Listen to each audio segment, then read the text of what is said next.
Welcome to Brothers of the Serpent podcast.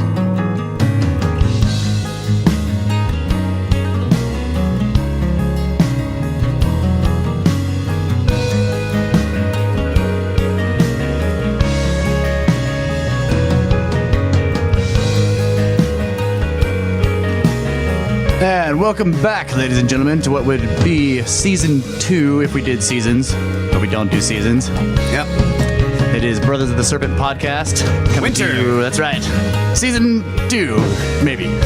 Coming to you not live from the 10x10x10 formerly tangent-stained cube of science. Winter has come. Winter is... Oh, yeah. So how would he say that? If it's come. You know, he's always winter is coming. What does he do when it's come? Does he just give up? His job is done. Winter is here. Shit. That's when the job begins. Yeah. So, there's a kind of a theme for today. Aside from the fact that, like, it's All Souls Day / All Saints Day / Day of the Dead / Halloween. The theme is going to be why? I think it's the science's least favorite question. They want to tell you how and where and when, but as soon as you ask them why, they just want to say, why are you even asking that? So, you've been listening to this Sean Carroll guy. Yeah. I hadn't listened to him before, but I have been listening to him now, and I agree that he's a great replacement for Feynman. Quantum physicist. Yeah, an eminent materialist, just like Feynman was. Yep. Like, I'm listening to this guy, and I'm just like, man, you're badass, dude, but shit. I don't know. There was a lot of stuff that he said that I felt was, he had ontological certitude on things that he didn't seem like he should have, so... Hi, Laura. It's cool. Laura just walked into the studio. She's looking at us like we're dead. Yeah. Those are ghosts. Sorry. Yeah, no, it's cool. I came up there to ask you, and then when I came back out, Kyle was like, I got it. So, sorry about that. Okay, bye. Bye. So, all of our previous episodes are now dead. I went back and deleted them. The project folders, not realizing that all of the little clips and shit that we used, were like the audio files were in those project folders, and now those are gone. Right. And so I still have bumper music because the bumper music was located in other project folders that you did not delete. Yeah. Whoops. That's so right. we had Laura come out and do a quickie. Yeah, quickie for the intro. On the intro. Which is why it sounds slightly different. Yeah. But it's better. And I used a different mic and had brand new problems. And I kept messing with it. And the moon was like waxing gibbous or something. Yeah. So Russ went in to ask her to do it again. And then we started. Yeah. And I'm like, hey, can you come out and just kind of do this one more time? She's like, sure. I'm like, sweet. And I go out and we just start recording. She opens the door and... she's like, what the fuck? Comes in smiling and then suddenly... Yeah. Whoa, shit, what's happening? Not what I was expecting. So, I don't know. Like, I really dug a lot of his stuff on his ways of explaining things. But at the same time, he was just as annoying as Feynman. Yeah, I pretty much expect physicists to be materialists because that's their specialty. Well, their specialty is materials, and they look down to the finest, most minute aspects of material, and see, that they're trying to figure out how it works. And yeah, but there's a specific I think there's a specific kind of physicist who is a materialist, and that's because just like Sean Carroll and like Feynman, they do not want to talk about why, and they find all kinds of ways of avoiding it. Like Sean Carroll not only believes in the multiverse, but he also goes with the many worlds theory. So in other words, he uses these things to avoid asking why at every possible turn. He never has to ask it because he has these answers. I don't have to ask why because the multiverse answers why we have this particular universe. I don't have to ask why the electron does this as opposed to that when we look at it, because the many worlds theory does everything every time. So he doesn't want to talk about why, and he has these thought forms that allow him to not do that. The other thing he talks about though is, I think it's called Bayesian reasoning. Is that the right word? I haven't heard that one yet. I don't know if it's the name of a guy. Okay. And it's a way of reasoning where you're never actually saying, yes, this is true, and no, this is not true, or whatever, or this is impossible and this is possible. Yeah. You're only saying, what is the probability that is possible? Yeah. Right. And my question is always, what is true. the probability that you actually know the probabilities? You don't. But the way you use the reasoning is like, somebody can say, we have non-local, non-material souls attached to our bodies. Yeah. And you can say, okay, well, I don't, like, regardless of your bias, you can be like, well, what's the probability of that? Like, and you look for things that either support it or don't support it. Yeah. And like, you get to a point to where you can say, well, I think it is more likely that it's all material. Yeah. And less likely that there are these non-local things attached. Right. And you can keep looking for evidence. And so one of the things he talks about is, like, for certain things you can't even really get close to finding like a really high probability of something. Yeah. But for a lot of things you can, but you'll never be able to get 100%. Right. So Yeah. He always says, well, you have to leave the possibility of maybe. Right. But So he's not. You really. you get close to something. Let's say you're at 90%, and then you can pretty much, like, and then you Trump could spend wins. the rest of your life. Yeah. You can spend the rest of your life looking for the 10% that you're missing, or you can say, well, I can pretty much accept that as Yeah. that's most likely true. Yeah, and I'm gonna move on. And when I'm listening to him, I hear him doing that, and he's doing it easily because he has all of these. He has all of these, like, constructs that he uses to avoid looking at evidence that would otherwise exist. Like, in other words, the many worlds theory completely removes a shit ton of questions that you would have to ask. There's zero evidence for the many worlds theory, but it's convenient, right? And like, as a mathematician, he also finds it beautiful. In other words, it gives you symmetry. Everything happens. There is no like, why did this and not that? It's all, right? It's very beautiful to a mathematician that it spreads out into this enormous fractal. So, like, he does this at every turn, and thus avoids ever actually getting close to where he could see evidence for things that he doesn't believe in, and that's why he never finds it. And then he has this, like, almost 99% certitude. I heard it all throughout. Like, he's giving these explanations, and I'm just like, yeah, man, but you've set it up so that you can't see the evidence. I don't get that impression, but I know that I don't think he did it on purpose. He's a materialist. Yeah. So being a materialist, how would he even arrive at places where he could think about something like a soul? He just doesn't think that way, and his bias is to, like, that's, even if he's like, okay, I really genuinely should try to answer this question, he's never going to be interested in it enough to sit down and ponder what it could mean, how it could work, how it could connect, because he's not interested in it. So he's never going to, I didn't get that impression either, because he does talk about, like, I can't name what videos or whatever that I was listening to, but there's quite a few where he talks about the possibility of spirit and all that, and all the time he's saying, like, yeah, I mean, it's possible, but I don't think that's not my particular viewpoint. Yeah. I kind of look at it like this, and I think about these things. Yeah.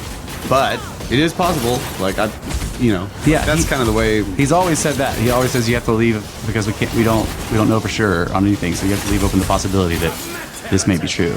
But I really doubt it. It's basically what he says. Like, I don't find a problem with that. Yeah, I find it highly. No, I don't either. I'm just telling you my impression of him. I'm not saying it's a problem. He's but it makes me completely suspect his entire quantum analysis because of that. Because, like, he totally misses the concept of consciousness being fundamental. Now, I know that there's no certitude in that either. But he, like, went through the whole, like, okay, so here's how they messed up the explanation of the collapsing wave function. It doesn't work like that. This is what's actually happening, blah, blah, blah, blah. And I'm like, yeah, but you're completely ignoring other stuff that doesn't work like that does give you this evidence. Like the fact that people can think at random number generators and change them. Like, that isn't, I mean, if there's some kind of, like, interference pattern happening there, how and why? is that happening. Like consciousness is interacting on a basic level that isn't through an instrument. It isn't because we're aiming a camera at it with other waves coming out and turning it into an interference pattern. Somebody's just sitting there and thinking at it, and it may not even be at that time. They could like sort of store it in a storage box that they open up a month later, push a button, and then it changes the randomness. Like that is in the quantum realm too. But so like the fact that he completely misses that makes me just question his entire interpretation of the quantum realm. Even though like it's his mechanical explanation of it is awesome. It makes it so much clearer, and like I love how he kind of like gets annoyed. You know, he's like, yeah, so this is the part where I get annoyed because this is where people who are too lazy to really understand it have then tried to explain it and botched it. Like that stuff's funny. That's hilarious, and then he explains it much more clearly, and it makes sense. But he also, I guess I haven't listened to him enough to see what he's going to say about quantum teleportation and entanglement. I don't know how he's going to handle that. I also don't know what he thinks about the string theory. Has he said anything about that stuff? Yeah, he said that it doesn't really work with the newest data they have in quantum physics. Like its string theory has basically, it's still extremely popular, but it is not viable anymore as a theory. Wow. Or there are very large problems. He's claiming that there's like observational evidence that is completely in contradiction with string theory. Yeah, I think so. Okay. Wow. Because I was listening to somebody explain. Like, I think he was comparing it to quantum field theory, which is now which is the standard model today. Like for quantum physicists, who none of which agree with each other. At least that's what he says. He's like, none of us agree. There's no consensus, so you can't really say, even though it's like sort of the cutting edge science of physics, we can't say what it is because none of us agree. But we always fight with each other. But he said, like unequivocally, that quantum field theory is the that's the operational model right now. Yeah. Yeah, it's the best thing that they have right now for predicting. Yeah, that's what he said. Yeah. So he, talked about string theory in comparison to that, and how string theory just has like big problems. And he's not saying that it's not true. Again, he's just like, right. He told it's unlikely that this is going to work out because there's huge problems with it now. Yeah, and he tells he has this great thing about truth, like what he talks about, or maybe that was the other guy I was listening to. Maybe that was the other dude, and not Sean Carroll. The one that was talking about truth and how he finds it to be a very not a certitude. In other words, that somebody can have an idea that is true, but it is not true in the case that they're telling it or using it. Yeah, that was that's the other guy. Okay, yeah. I listened to those Weinstein. I listened to those back to back. Eric Weinstein. Confused, maybe. Yeah, so that was a great point because he talked about several times because he's several times in physics this happens where somebody has an idea and it really strikes them as badass, and they sort of publish it, and it turns out after like all this, a lot of people glom onto it. They're like, wow, that's great, and then they do a bunch of experimentation and discover it to be falsified, except that it isn't really. What they falsified was that guy's so he has this beautiful idea that he then turns into a narrative. In other words, he says he has this fundamental concept of like dimensions being wrapped up on themselves and being really tiny, and then he tries to describe this enormous system that they then go and falsify. It doesn't work, right? Well, then later, like almost half a century later, the same idea pops back up of the part about the dimensions being wrapped up in themselves. Right. In other words, and then they start applying it in this completely different case, not at all the way he was explaining it. But when they applied it here, it worked extremely well, and it started to pop out equations that we already knew about. Like, in other words, it started to pop out things, our equations for explaining the electromagnetism and the strong and weak nuclear forces were just coming out of it like automatically, like sort of implying that they were plugged in correctly, right? So in other words, that guy's idea was not false. It was true, but he constructed a story out of it that was not entirely accurate. Right. And so the dude talked about him. He was like, I think of him as like scaffolds, right? It's an intermediary step between the enormous badass stone wall and nothing. The scaffold isn't the wall, and it's not so it's not the truth, but you have to have it to get, and if somebody just comes in and it's like, that's not the real wall, and knocks it the fuck down, then you're never going to get the wall, right? So I thought that was a very interesting concept. Yeah.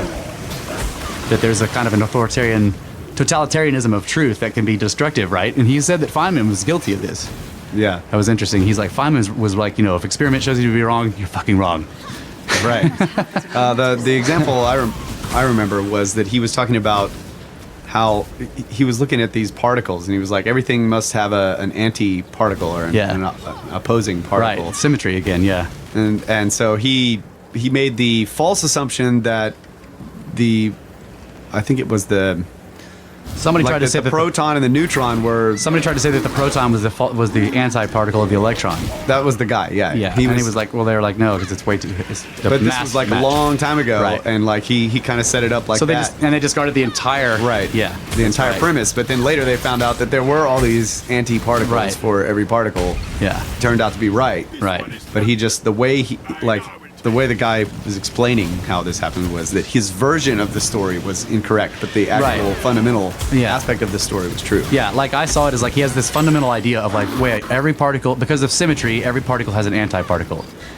Right? That's the fundamental concept. Right. And then he's all excited. He's thinking about it. He's like, wow. So maybe the proton is the proton is the antiparticle of the electron. And he says that stupidly. And then people say, all right, we'll test that, right? Not anything else, just that part. They test it because we know we can test. We can see electrons and protons, so they test it. It's false. And they find out one of them had like way more mass than the other. Yeah, the proton is far heavier than the electron, even though their charges are diametrically opposed. So they're like, no, that's not correct. Yeah. Entire idea. Theory wrong. False. Yeah, completely falsified. Throw it away. And it didn't come back up until way later when somebody found the positron, which is the actual antiparticle of the electron. It is a particle with the same mass that is positively charged, a positron. Yeah. And you know that stuff is antimatter, right? The antiparticles are antimatter. If you construct atoms out of antiparticles so that the protons are negatively charged, of course, the neutrons, they're just fat assholes. They get to stay the same. They don't have a. I think the quarks may be arranged differently in there, but there's no charge on the neutron. So you just have the same number of neutrons, and their quarks are a different triangle shape or whatever. And then your electrons are positively charged, and you can build entire molecules out of this shit. That's antimatter. Yeah.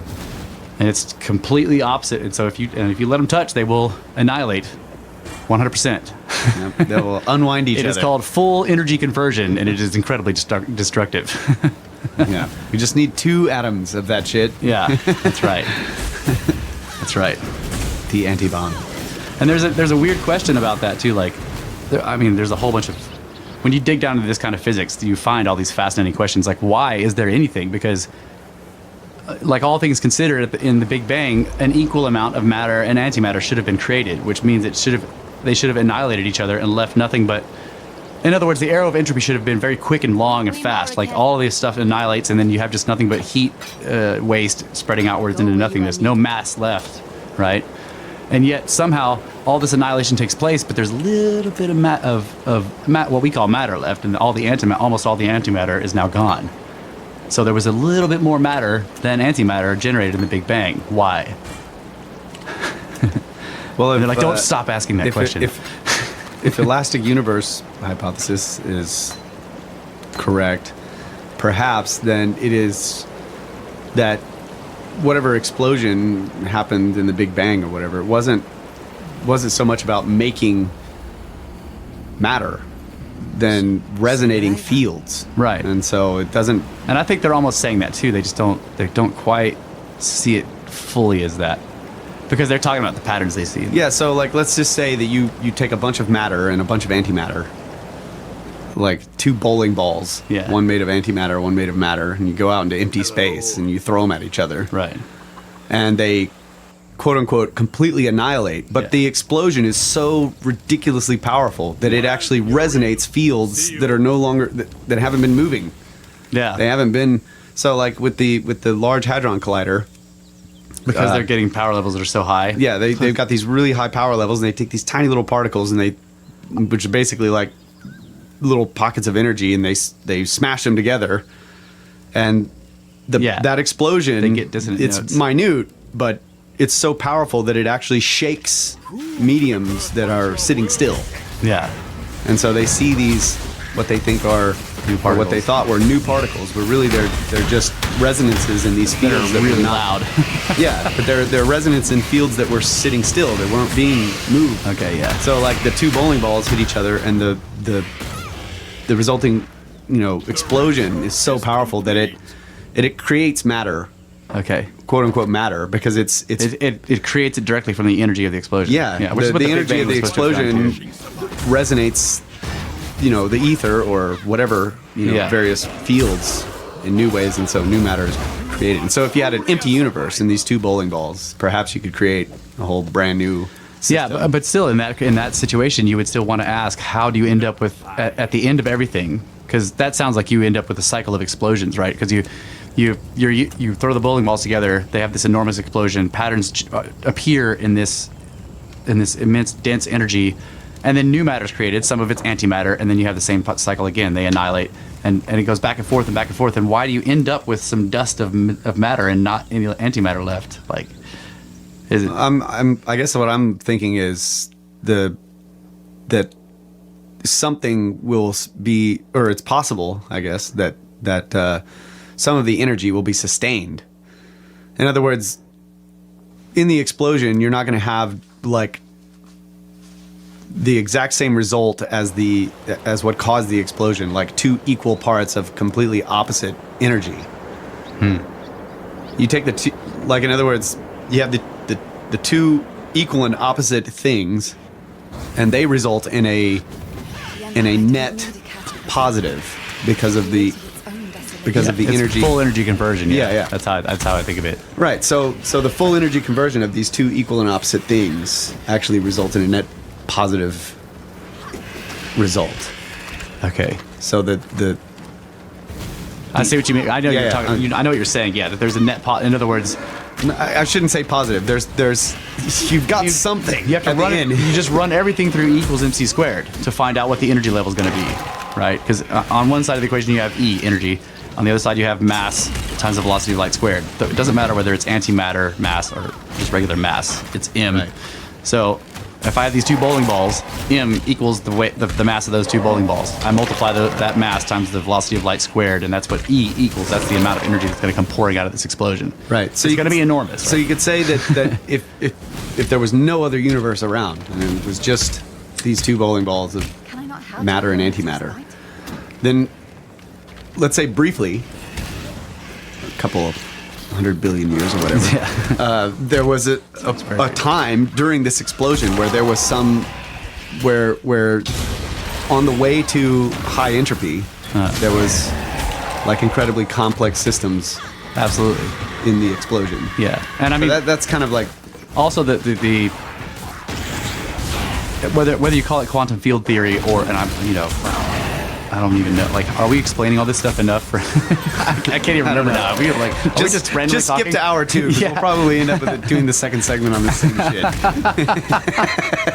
Okay, so like the actual space time, like, so you have this space time thing, and it can only hold, each piece of it can only hold so much energy, and so you have this whether it's quantum field theory or what do they call it, the 0 point or whatever. So there's all this stuff happening on it, and then if you dump that much energy into it from this explosion, maybe, because this is, I think, what they think about the Big Bang, that in certain areas space-time itself warped in strange ways, and that caused local inconsistencies in the otherwise totally homogeneous energy output, right? Yeah. And that's why, so 14 billion years later, we're looking at the sky with like the Kepler satellite, which is like it just looks in the deep infrared, right? It tries to ignore all the bright shit, and it's just looking at the background, all the dark, because they're trying to map the background radiation, which is basically the leftover stuff from the Big Bang.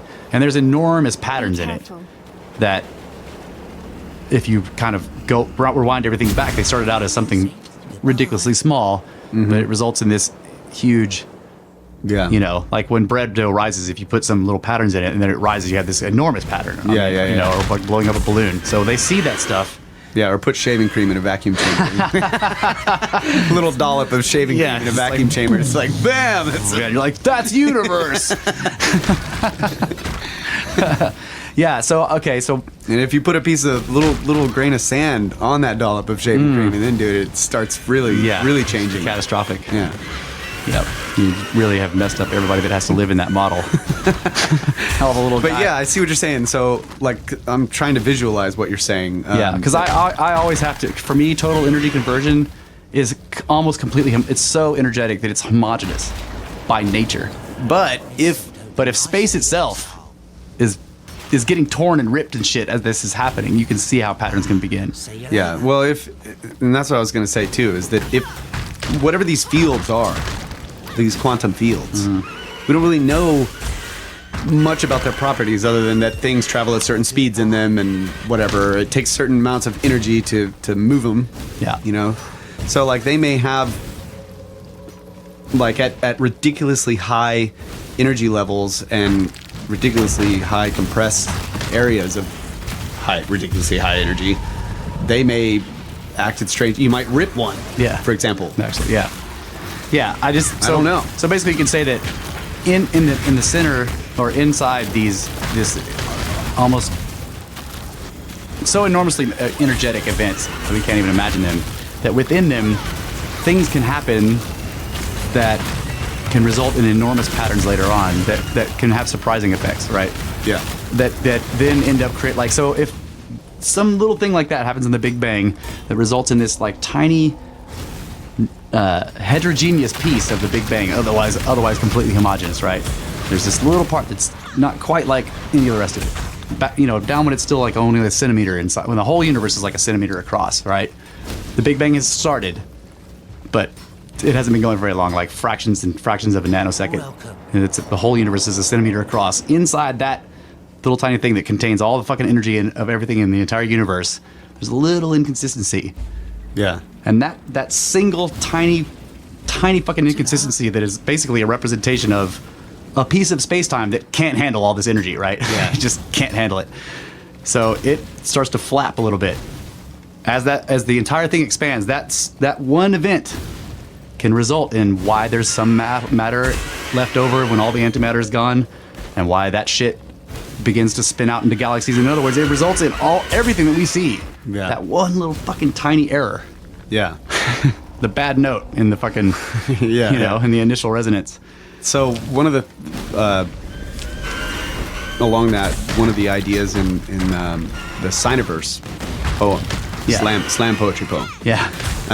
is that this idea that the Big Bang was actually this tiny, Yeah, it was ridiculously small singularity event.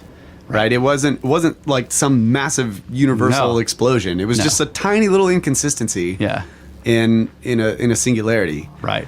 And so it kind of takes in this idea that space and time were the sort of entropic result of that inconsistency. Yes, absolutely. Yeah. So that those in other words, it needed more dimensions to exhaust. Right. It was like the not energy. enough something. Yeah, not enough of everything or anything to deal with this inconsistency. I'm trying to explode here, for God's sake.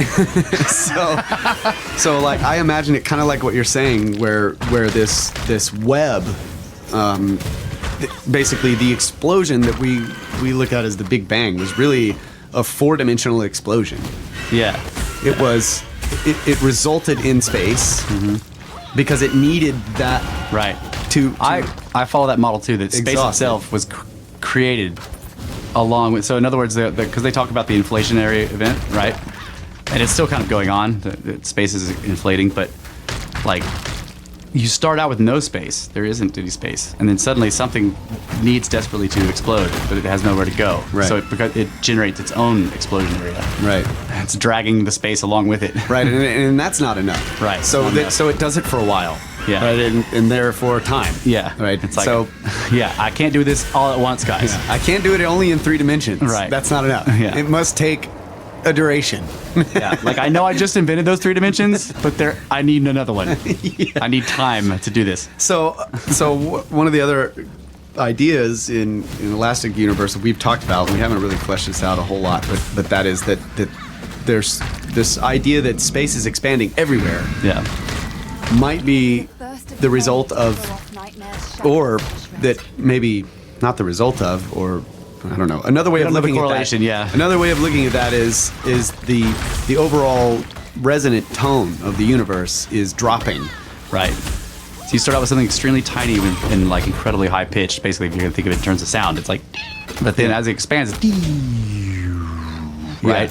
And as that frequency changes, the things that can exist within its own harmonics also shift. Right. And so that results in like the increasing complexity of things that we see over time. Like you need time also to increase the complexity, but as the resonance shifts, it allows new forms to take place. Right. And in acoustical physics, like when you have a fundamental note, resonant note. Like the acoustical physicists are like the guys way down at the end of the hall with the dirty off. Nobody cares about one them. chair. Yeah, they don't even have a blackboard. A drumstick. Just a trash bag. But I shouldn't say that in acoustical physics. I just when you have a fundamental tone, a fundamental note of something, right, is the lowest possible resonant frequency of that thing. So if you had a bell. Yeah. The size of the bell, the mass in the bell is going to determine the fundamental, what that lowest note is. But the bell, it has all these higher harmonics, and the frequencies of the higher harmonics go on and on forever. Right. Because you can continue to divide that bell equally. Right. Over and forever. Yeah. So that it contains within it all these higher frequencies. So in other words, the lower the fundamental note is, the more resonances you can have. Yeah, and I thought of that too. Because in a medium. Yeah. So if you think about it in terms of if the bell is the medium, right, it can only vibrate in certain ways. Yeah. You can only divide it by however many atoms it's made of. Yeah. Or whatever. Yeah. Once you get to that point, it's like I can go no higher. Yeah, I can't. There's nothing. I can't even. I can't even. But anyway, so the medium. Whatever these quantum fields are, they have to have some. They have to be made of something. Maybe not things or whatever, but I imagine them as they have a property. Yeah. Some type of property that results in harmonics. Yeah. And so if the tone, what I was getting at earlier, screw all that. I can't explain it. Can't even think about it. But if the tone is dropping, then the pattern of resonance would be expanding everywhere, and they would be shifting across form, right? Because as the tone drops, the harmonics will, I always imagine it in terms of cymatics. The tone dropping in this fucking pattern is shifting. So it not only is it expanding, but it's also it's adding parts to it because now I can have new resonances. The pattern, the overall pattern as a whole will also change nature. Will shift to new forms, and that's exactly. And if you have these massive galaxies that aren't expanding, but they're actually pretty well contained, right? Yeah, at this point, yeah. They may be adding different secondary effects to that expansion and causing certain areas where there's big clusters of galaxies not to expand so much as other areas. Yeah, and because of elastic universe theory, I now think of galaxies as not as spiral arms, but as having this long life term. Because when you look at them in the beginning of the universe, they're little blobs and shit. They're not beautiful and spirally and stuff. But over time, and as the galaxies get closer to us, basically, because that's getting closer to us in time as well, they shift, they change, they take on different natures. You begin to see these ones with two big arms. They're called bar galaxies, right? Yeah. They have a central thing, and then they got these two big things coming out, and then those begin to curl, right? And they also run into each other and cause a bunch of havoc. But then you end up with these gorgeous, we're close to us, we look at Andromeda, which is right next to us, and it's just an amazing spiral. Yeah. So to me, that is and that's also an increasing complexity, right? The initial blob is not, it's got a bunch of complex shit of stars and all that stuff. It's complex in and of itself, but it's like a single cell. That's not a very complex life form, even though it is complex, right? But as time goes on, you see these galaxies become complex in their macro structure, which they didn't have initially. Right. And to me, that's an excellent, depiction of what's happening. I also like the whole hidden curled dimensions thing. Because they were talking about how we don't know what form they would take or what shape, and I'm like, oh well, we probably could figure that out pretty quick. Because thinking about it in terms of elastic universe, I don't know. When I was listening to those guys talk about it, and they're like, and so this is the part we don't understand. We don't know how to answer it. I'm like, well, that sounds pretty easy to figure out coming from the elastic universe idea, and how they would shift over time, because they were talking about that too. How the at the beginning of the Big Bang, these curled up dimensions would have a specific form, but then over time you see these fundamental phase changes that the universe takes on, right? It has phase changes that it goes through that are very definite in terms of like right after the Big Bang, they call it the Dark Ages. Yeah. Right, because the universe is so dense there that all the light is generated, because it's an enormous explosion. All the light is generated and can't get out. So we see it as just it's black, right? It's like attenuated, like in water or whatever. Yeah, and then suddenly it has the whole thing has expanded and cooled enough to where it just suddenly just all at once becomes transparent, and the light's all comes out of it, and like then that begins like the fog lifts, right? You know? That is the cosmic microwave background, is this sort of foggy, very dim all around. It's everywhere. That's the very first thing that we can see from the early universe, and then after that, stars begin to form. Right, and then they start to explode, and that throws. Suddenly, now we have more the stars start to make more complex elements, because at first there's just hydrogen and helium. Yeah, and that's it. It's, so it's a very, very high pitched universe with few with few harmonics. It's so fucking high pitched that the harmonics are very few, and you just have these very simple, non-complex forms of hydrogen is like a single proton, one electron. That's it. There's nothing else. But then the stars begin to form, and then they begin to cause fusion, and they make everything up to iron, and then they explode and make everything all the way up to gold, and all the way across. They generate the entire. See, that seems to suggest to me that, like, because we're making more complex, or the universe is making it's not us, but the universe is making it's making more complex. Sort of combinations of these things of these quantum energy pockets or whatever. That the idea of there should have been matter and antimatter or an equal amount made in the very beginning is sort of invalid. Like it's like that energy output caused the existence of these energy pockets, and then the secondary effects of those collecting together and creating stars and all this kind of stuff starts combining them. So they're still being used, like the fundamental particles absolutely that were created. So you could say, but just be clear that all the antimatter stuff happens in the Dark Ages. It's long done by the time anything stars take place.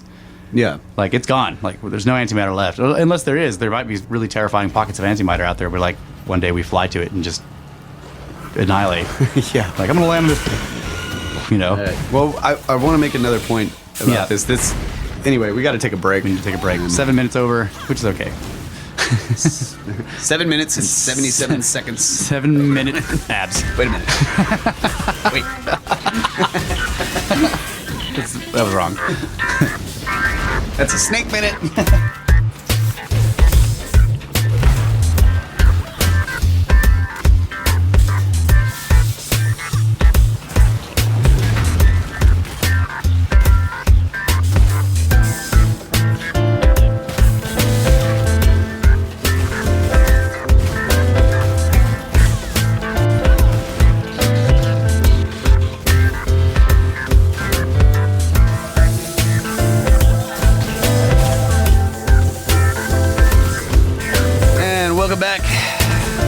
Snake of the Dead, Day of the Snake, Snake Bros podcast in the 10 by 10 by 10 inch cube of science with the door open because it's finally cool outside. We don't have to. We're not sweating. Well, at least I'm not. I'm not either now. It's great. At the end of the break, or at the end of a segment, we don't have to turn on the air conditioner. Yeah, we can just open the door. Open up the door and let in the dead. Yeah, it's great. Yeah, we're wearing sheets over our heads with little eye holes in them, so we look like ghosts. They're snake ghosts. They're brown sheets. Okay. Just brown ghosts? Yeah. Okay. Because there are other guys that wear sheets. And I'm just saying. Is my sheet brown? I thought it was white. Holy shit. I can't see anything in here. Anyway. Okay, so I wanted to kind of go back to the matter-antimatter thing. Not really. Just in contrast with this matter antimatter and I should idea. say that the question of like whether No, you shouldn't. As a matter of fact, Oh. I'm saying something. Yeah, go ahead. No. Just keep. I just want to clarify that the idea that there should be an equal amount is not. No one proved that. They just said that it seems like it should be that way because of symmetry. Yeah. I wanted to actually talk about something in chemistry that I thought was interesting that talking about the matter antimatter thing reminded me of. So the sugar molecules have this specific geometry, and they're, all the atoms are arranged in such a way that You going left hand, right hand here? Is that where you're going? I think so. Yeah. Yeah. Yeah. That's So- very strange. Yeah. So we can make sugar artificially, and when we do it, there's no control over which way it is, left hand or right hand or whatever. But it's not really left to right. It's a mirror of itself. Like it works. Everything works if it's just a perfect mirror of itself. Yeah. So that's left. That's why they call it left right. It's Yeah, but if you're looking at them laying like It's this, not really left right because depending on which way you're looking at it, you can't tell which one's left and which one's right. You have to put them together to see which one's left or right. And then, But you have to be looking at them from a specific right. angle. You have to decide which part is the top. Yeah. Because if I was standing on this side of it, Yeah. we'd be thinking Well, you're it's left-handed, so it wouldn't even matter. different. Anyway, so all sugar in nature is one way, Yeah, it's left-handed. Yeah. and it's not left-handed. Oh.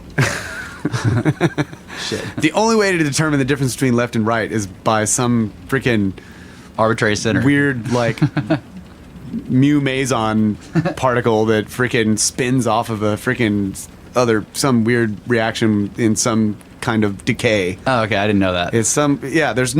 There's actually no way other than that to determine the difference between left and right. Like, this is some problem that physicists were working on for a long time. Like, is there actually a difference? And they were looking everywhere.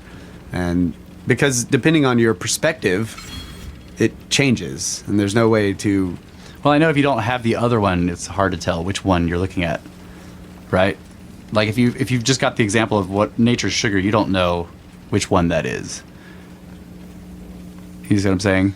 But once you've got them both, you could then set up an arbitrary set of coordinates and be like, okay, so here, this is the arbitrary right one, and this is the arbitrary left. Yeah. You could just decide that this one's left. Right, and then after that... Or you could decide that that one's right. Yeah, but then after that, you could recognize the left and the right ones everywhere. Right. Because you should know but which if you were shape. talking to an alien somewhere else in some distant system and Doesn't you even don't know left and right. Yeah, and so you were like, well, the one that's like pointing towards your left hand is the left one. Wait, like, how do you know? How does he know? Right. It's like, well, okay. Then you'd have to describe like the human body and be like, okay, so the heart is on the left side. Right. But wait, For some reason. when you're facing forward, put it on the. It's on your How left. do you tell him? Yeah. How do you tell him which way to go with it? Yeah, wait, I gotta tell him it's his. So left. that's what I'm talking about. Yeah. Then anyway, the point is that in nature, this sugar sugar is always this one way. Yeah. The molecule is always arranged in this one way, and when we make it artificially, it makes both. Yeah. There's no control over which, it could be mirrored, like you're saying. Yeah. So there's a whole bunch of them, but then when we put bacteria in there that eat sugar, It only eats the one part. yeah, they only eat the one that's in nature kind, that the nature makes. Yeah. In that direction. Yeah. So they can distinguish between the two. Right. So we can And actually we all know the leftists don't like the guys on the right, so they won't. yeah. So we can go like we can get this artificial sugar and then put this bacteria in there, and the bacteria will eat all of the nature type sugar, and then Yeah. we'll be left over with this perfectly artificial sugar that no one can eat. nature will not eat. Yeah. That's right. So you can just stash it outside, and ants will leave it around and everything. I just think it's interesting that when we were talking about matter and antimatter, that the universe seems to have a method, like a way that it does shit. Yeah. And then when we sort of try to synthesize something, even though it's within the universe, Yeah, we're doing it wrong, so we don't have the part that synthesizes just that one kind. Yeah. right? So I was just kind of comparing that to the I see- matter I see where you're antimatter going with that, thing, yeah. and like maybe for whatever reason that like little There was a thing you were talking about, that little sort of like inconsistency Yeah. resulted in all of this stuff just being made in this way. And yes, it's possible to make antimatter, Yeah. but that's not how it happened here. Maybe it did. But I'm Yeah, just saying. I mean the very idea that a shitload of antimatter was created in the Big Bang is also theoretical. Right. I mean, any antimatter explosions would have taken place long after the initial energy output thing, and so we wouldn't even know what we were looking at if we were seeing evidence of those explosions everywhere. You have to be able to see to know what you're looking at. Yeah, and we definitely can't see in the Dark Ages where that shit would have taken place. Yeah, and I've thought about that whole. Well, now I feel stigmatized for calling them left and right. No, you can't. What do you even call it? What do you even call it? Like I'm just trying to talk to you. I was trying to one-up physics on you. Go I ahead. have a meson that like bounces off the fucking. Yeah, I probably got all those names wrong too, but there's some type of. They have a particle process that they use to determine. Yeah. They finally And it's found like this- atomic? It's some. Oh God. It's some decay. Okay. Right, and when this decay happens, this like weird particle that I'm not sure what the name is, Okay. like comes off of, like when if you have the structure or whatever, and you're like you've got the proton, neutron, all this other stuff over here, like it decays into like 3 different particles or whatever, and this one particle goes off, and the spin is this particular direction every time, and it always, so like if you align yourself where you say, okay, you've got this particle in front of you, and where the decay, when that particle comes off, it's going away from you or something, And then it flies in your face. it will be, yeah, then you know that you're not oriented correctly. Yeah, or that you're looking at the other kind of sugar or whatever. Maybe. I'm talking about in the decay, like yeah. in whatever this way that they figured out Okay. how to determine, how to actually explain to some other person Oh. left and right. Okay. Were we? I thought that's what you were talking about. No. Well, yeah, you were talking about how there's this way to determine which one it is. That's what I thought. To you were make a saying. distinction in nature between left and right. Yeah. Right. So if you've got your nature sugar and you've got your orientation set up right, then the meson should always fly off in this direction, spinning this way. Right. Is that the kind of the concept? Except it doesn't have anything to do with the sugar. Well, yeah, just saying whatever your molecule is, like whatever the whatever decay it is. Yeah. yeah. I mean, it's going to be decaying out of an atom, right? Yeah, Or a yeah. subatomic particle. It's some kind of Right, but subatomic. you're aligning yourself to because the atoms aren't reversed, are they? I mean, we're talking about molecules here, chemistry. The molecules are what can be built mirrored, not the atoms, right?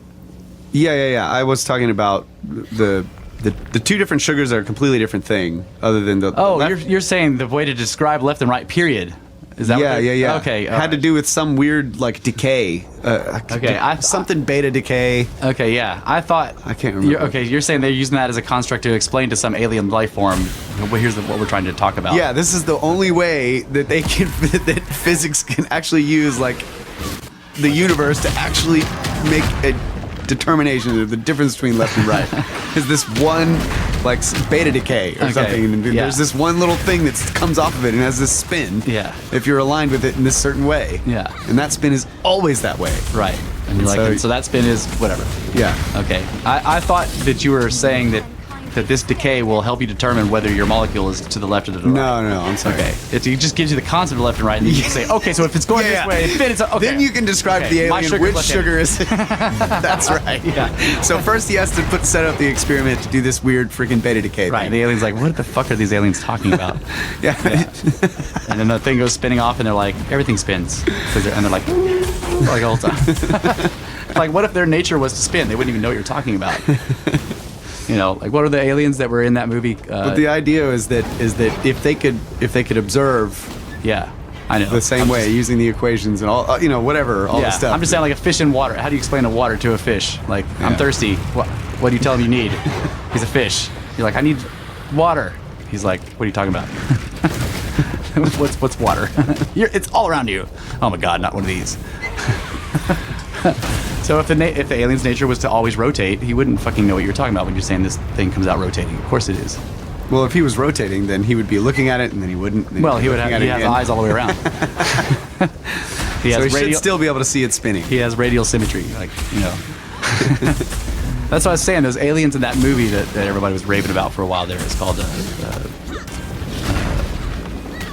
shit. It's like Contact, but it was not. But they made contact with these aliens, and they have radial symmetry. They're like Yeah. octopods or whatever, and that makes them have a very strange way of thinking about time. Yeah, There's yeah. no front or back, forward or backwards. They don't have that. And so Circle. Yeah, Yeah. everything's like you see equally to the rear of you as you do to the front, right? And so their language constructs when the humans started trying to learn It's their language. called Arrival. Oh, the Arrival, yeah. It was a great short story. The humans start trying to learn their language, and the very act of the language is, of course, changing their brains, because that's what languages do when you learn them. And so the researchers learning the language begin to see the future and the past as equal. Yeah. Yeah. It's the one lady. Like, Yeah, well, they both do it, yeah. In the original, I never saw the movie. Oh, okay. The original story, it's a male and a female, and they are like xenobiologists. And This so- always happens, folks. what? Like, me and Russell will be talking about a story. I've seen the movie. He read the book. Yeah. I didn't even know the book exists. And I start telling him, he's like, no. This is how it goes. And I'm like, no. Then he's like, yeah, I never saw that. I'm not talking about the movie. I'm talking about the book. There's a book? It's a short story, yeah. It's written in 1942. Can't tell you how many times this has happened. or how many times I just like tell you're talking about something crazy, and I'm like, I read a science fiction book about that one time. Yeah. Because I've read like every science fiction in existence, at least up till the death of Arthur C. Clarke. Yeah, I've always probably read a science fiction short story about whatever you're talking about. Just any given topic, I've read about it in science fiction before. So they're basically just doing it in space. And then he goes online and he reads all the comments. Yeah. And so he knows every different way that everybody pretty much looks at it. And so then you're like, well, I look at it like this. Yeah. And then finish. yeah, I know that. sentence. Yeah, you're talking about when it's like this and this. Yeah, like that guy said it. Yeah. Yeah, that's a pretty cool idea, except for there's this problem. And when I was talking to that guy, he was like, yeah, I don't know about that part. That's why I like when I actually come up with an idea that you haven't read about. Yeah, I'm like, holy shit. And there hasn't been any comments that have Yeah. posed this idea, and you're just like, what? Then I go make it the first comment and blow everyone's fucking mind on the internet. I do like a punch dance like after that. Russ leaves. Go on, punch Russ leaves quietly, and I punch dance. I'm like, I gotta go think about this. This idea that I've never heard.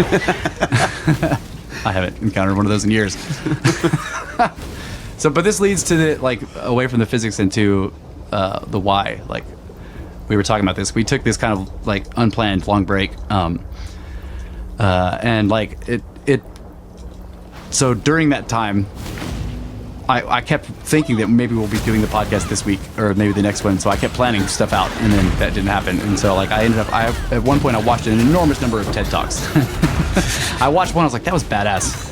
And then I thought, like, I watched like 5 of these, and every single one of them is badass. How come I haven't watched more? So I just like got my YouTube thing on like every TED Talk and pressed play. And just for days I was listening to them, 20-minute talks, and they were badass. Some of them weren't that great, but most of them were really good. And they're really condensed. Somebody who has this enormous amount of experience in some given field shows up and for 20 minutes tells you everything badass he knows about that field. Like it's a really cool idea. And one of the things that was discussed many times by people who were doing sort of the less scientific, more social science kind of thing of asking like, what are people doing and why are they doing things? And so they're talking about like motivations, or they're talking about like, what's the difference between people who succeed and people who don't? What is the difference between people who are generally happy and people who aren't? What is the difference between, companies like Apple and companies like that aren't Apple,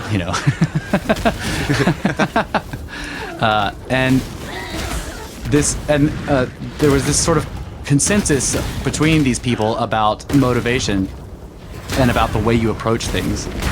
And then also about, like for Apple, it was a great example. The guy was like, so there's these 3, he draws these 3 concentric circles, right? And he says the outer circle is the what, and then the sort of middle circle is the how, and then the very central circle is the why, right? And he's talking about this is like, everybody has these things for whatever they're doing. Like whatever you're doing, you have a what you're doing, a how you're doing it, which is like, so the what you're doing is on the outside. People can look at you and watch you doing it and kind of see the what, right? Even if they can't tell what it is, that's the what's on the outside.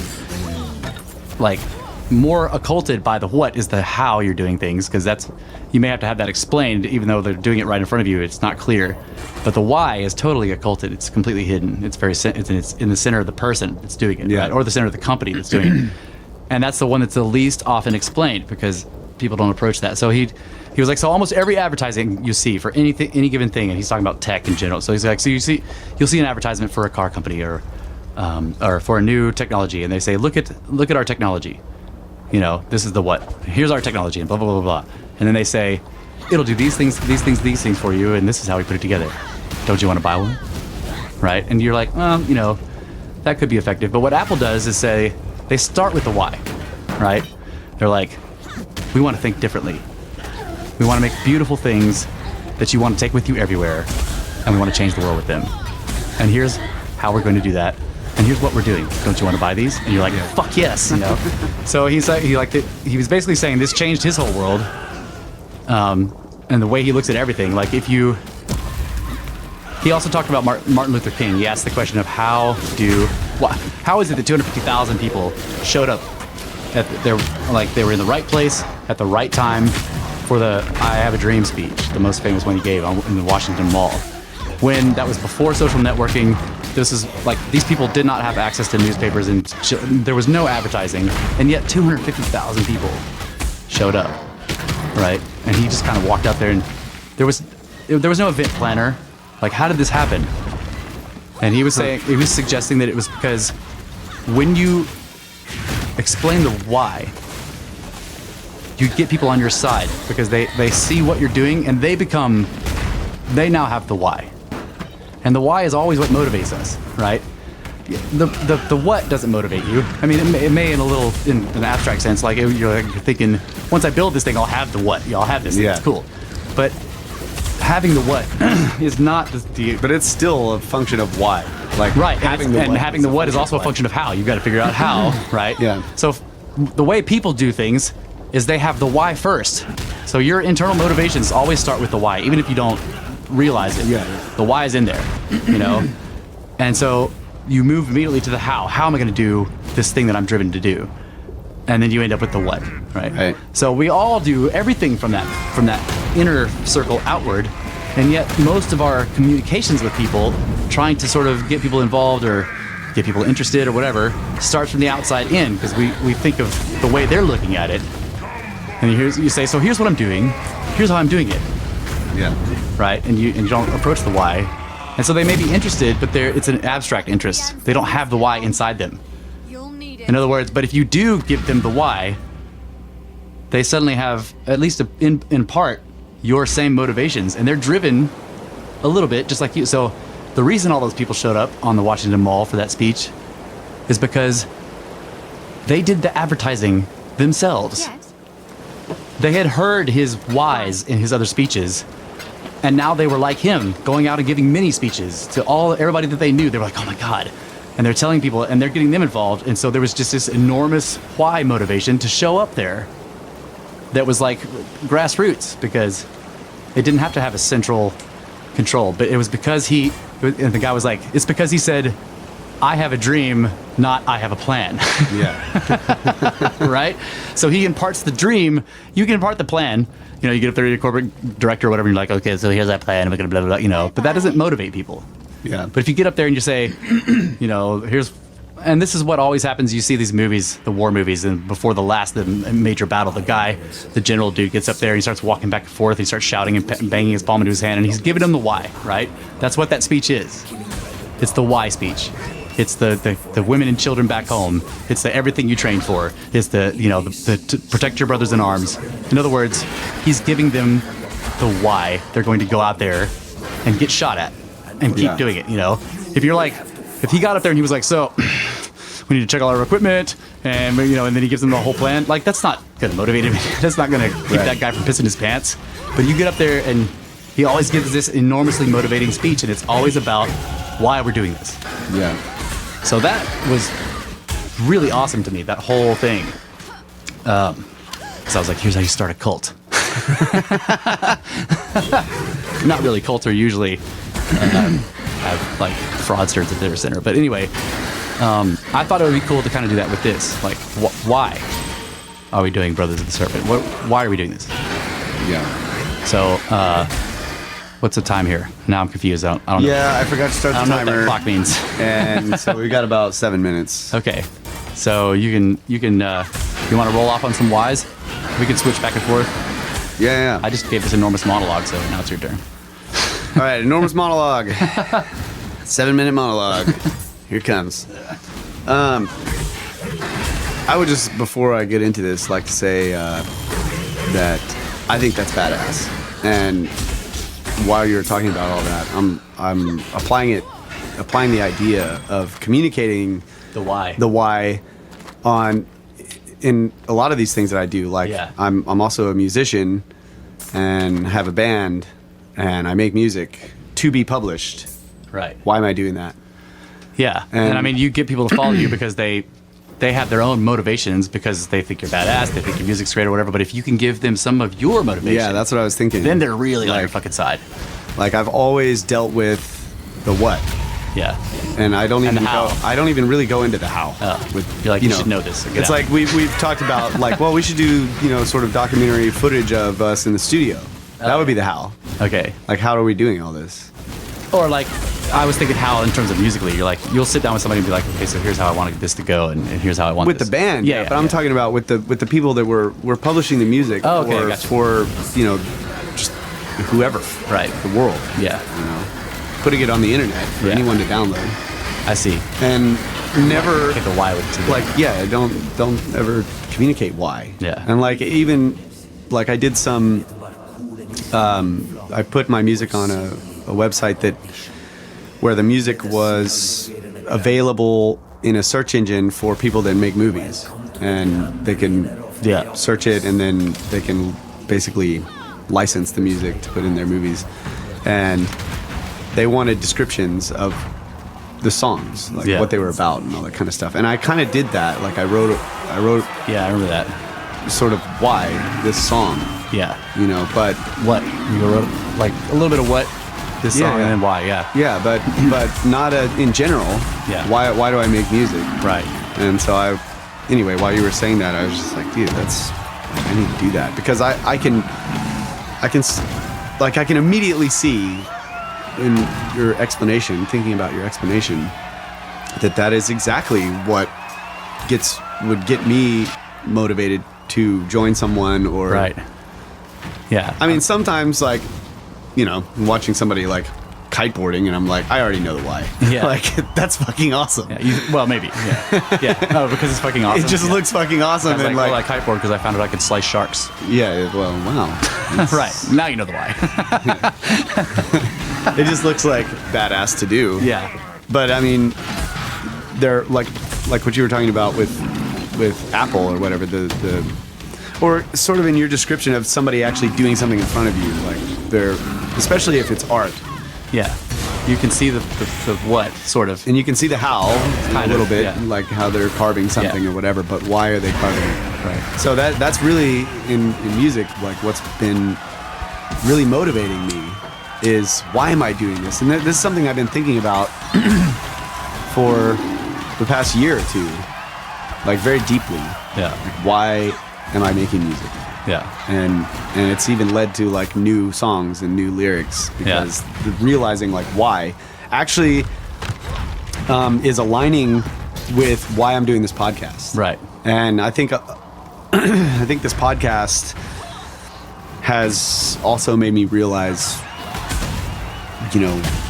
why I really want to do music, because when I was a kid and I enjoyed playing music, the why was very materialistic. It was but there was some Well, that materialistic thing was kind of there already. but there was some deeper part that it was like, well, I want to change the world, man, with my music. Yeah.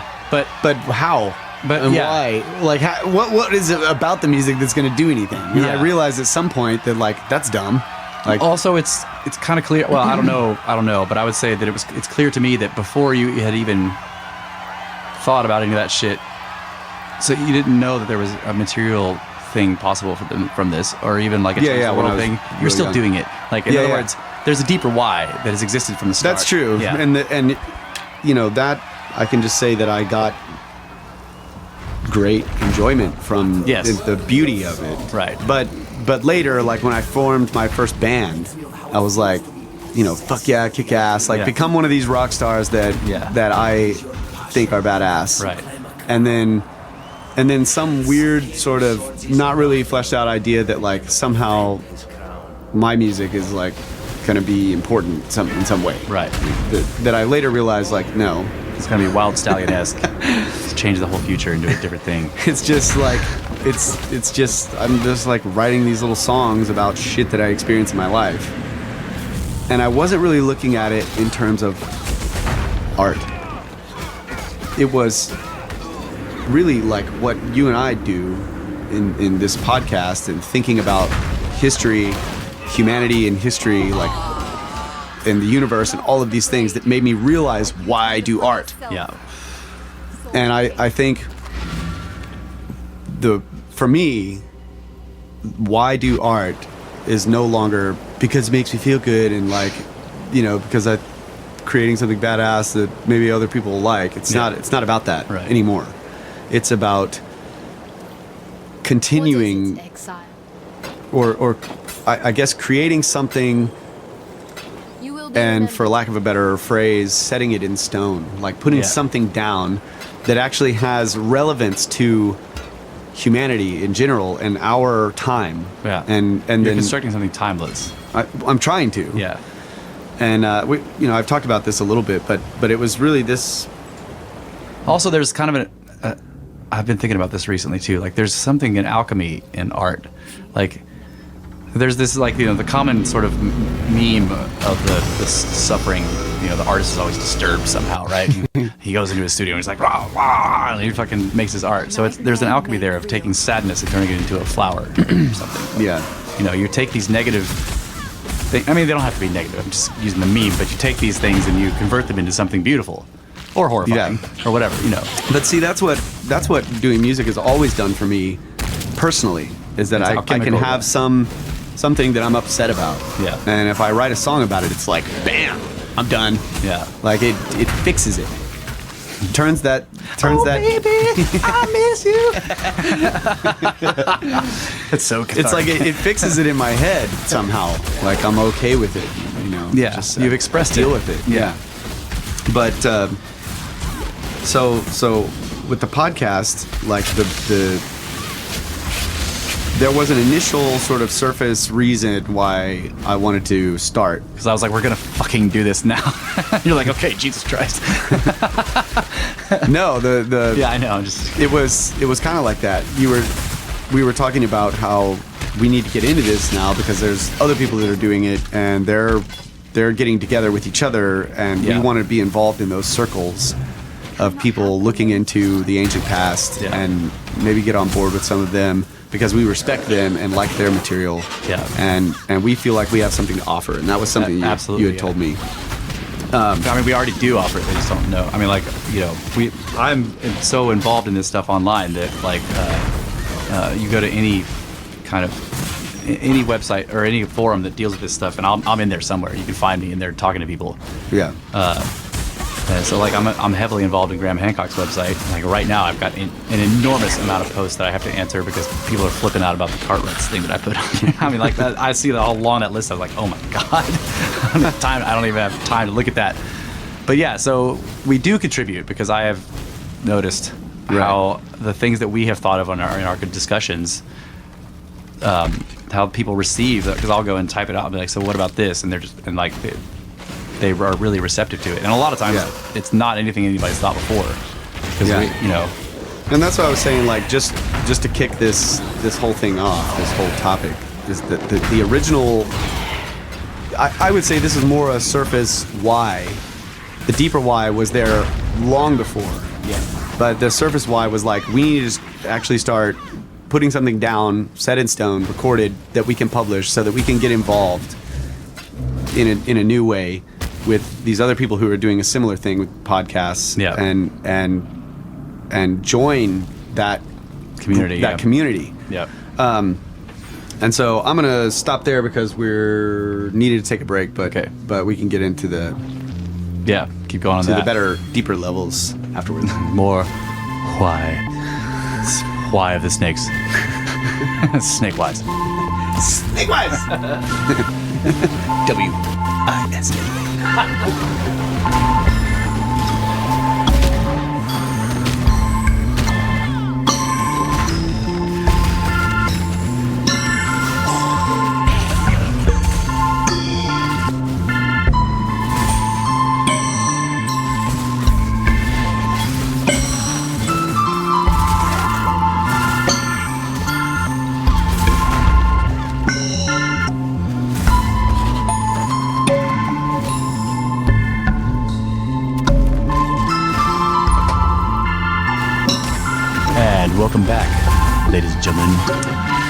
Angels and demons and monsters and serpents. Wise ones. Fuck the scriptards this time. We are talking about the wise. Welcome back to NP Snake. We were just talking about why topic, and that was a wonderful piece by Aetherium Studios. All right, NPR, get out of here. Oh! Get him out. That's right.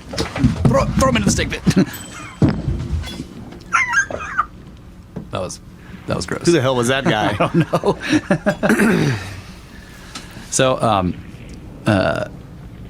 on the topic of like the motivations and the why, I don't really know. I keep thinking about this. Like, what is the heart of the why circle and for me in this? Okay, for you. Oh yeah, I'm sorry. You still have stuff to say. Go ahead. You had stuff to say. Yeah. I was going to finish my monologue bad. here. Yeah, just tell me to shut up. Like, don't let me carry on. It's like, hey, bro, wait. No, but I'm interested to hear. Yeah, you're too soon. So for me, I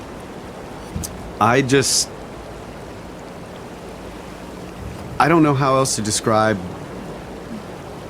the motivation that I have. I guess that's what it is. It's motivation. Yes, it's absolutely motivation. I am freaking obsessed with history, and particularly ancient history. Yeah. But I can't even say that because like all the way up until like last week, right? That history. Yeah. As it compares to ancient history and all of it, and including the history of the universe, like all of that, everything that I've learned from talking with you and digging into these great mysteries has just, I feel that that subject is paramount. Like, yeah, there is something. Our future as humans, the human race, I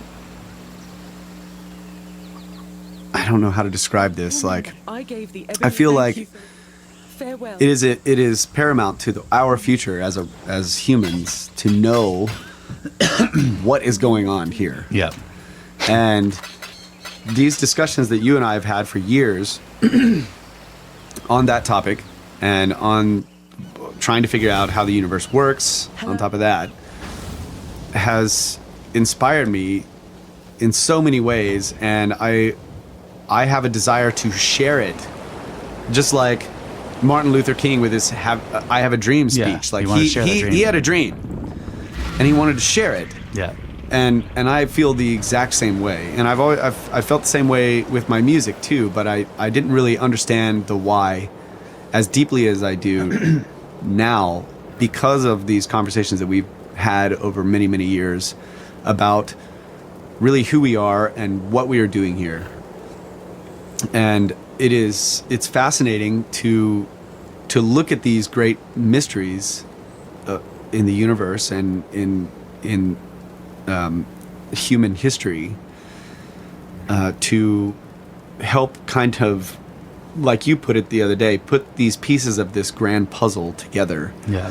And I've always been a person who I love riddles. Yeah. And when I get a new riddle, or if I create a new riddle, I share it. Yeah. Because the process of someone coming to the answer I love watching that. I love being a part of that. Yeah, you're the kind of guy that like walks the maze and then finds a way to stand above it to watch other people also walk the maze. Yeah. Yeah. I want to see how they figure it out, and I also want to know, like, you know, because other people have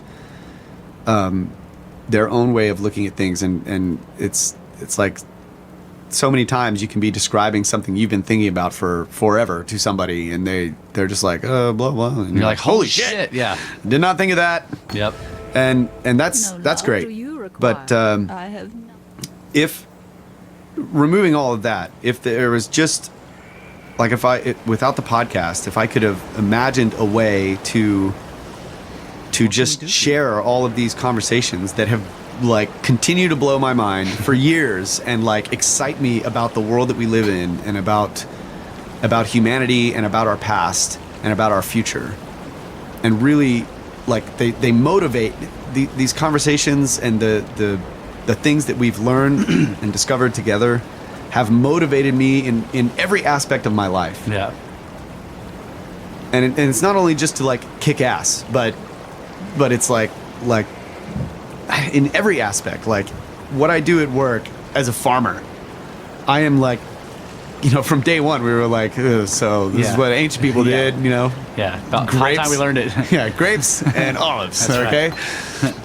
But learning the chemistry and just learning the land and the cycles of these plants, I started thinking about things like that. Like these, past humans learned these cycles, learned how to cultivate these plants, and did all this stuff, and so it inspires me, like what I've learned in these conversations with you, to really dive into the farming. Yeah.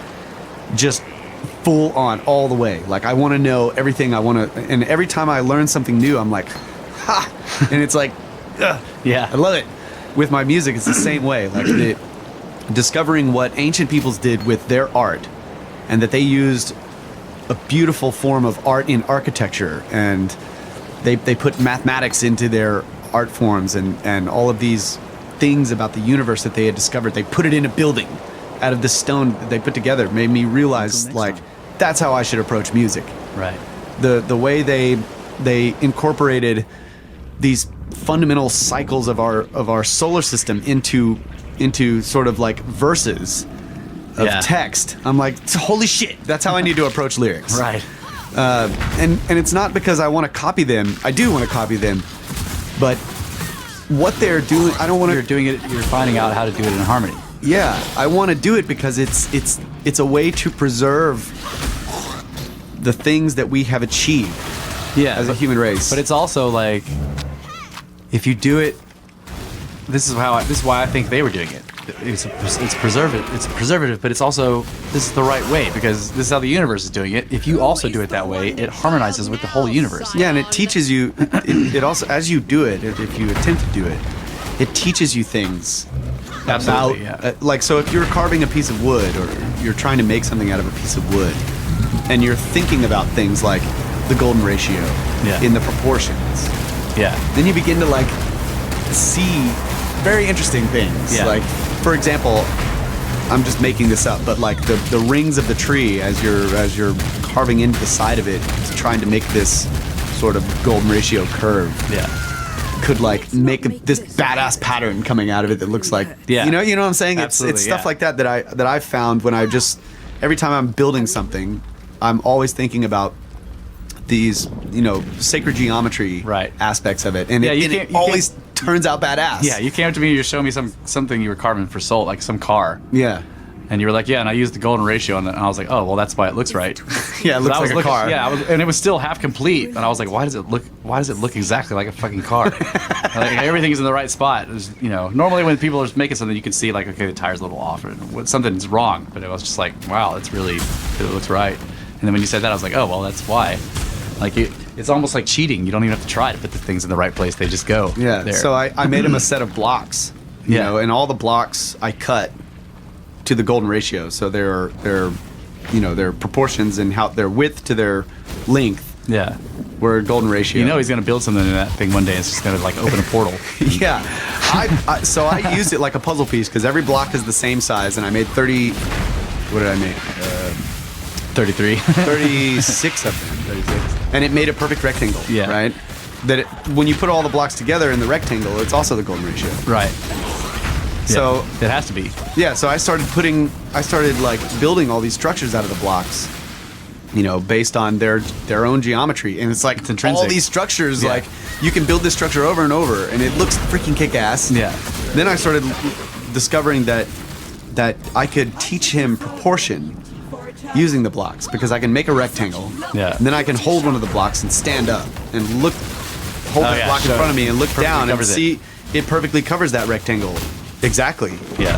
And then if I bring it closer to my eye, it covers the outside of the rectangle. Or if I go down, it covers the inside of the rectangle. It's like all these little things. I was like, dude, this is this thing on the floor is to the block.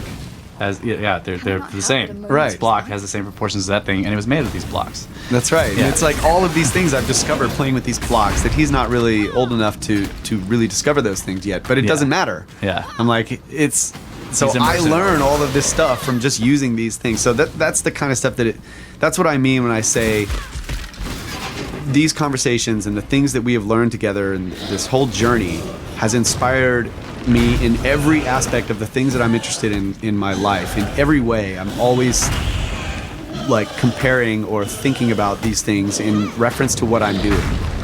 And so the why I am doing this podcast, I would say that the most fundamental thing about it is that I have gotten so much. It has changed my life. Yeah. These types of things for the better. It's made me realize purpose in everything that I do that is so much farther beyond just like, oh, I want to get rich and like, become badass.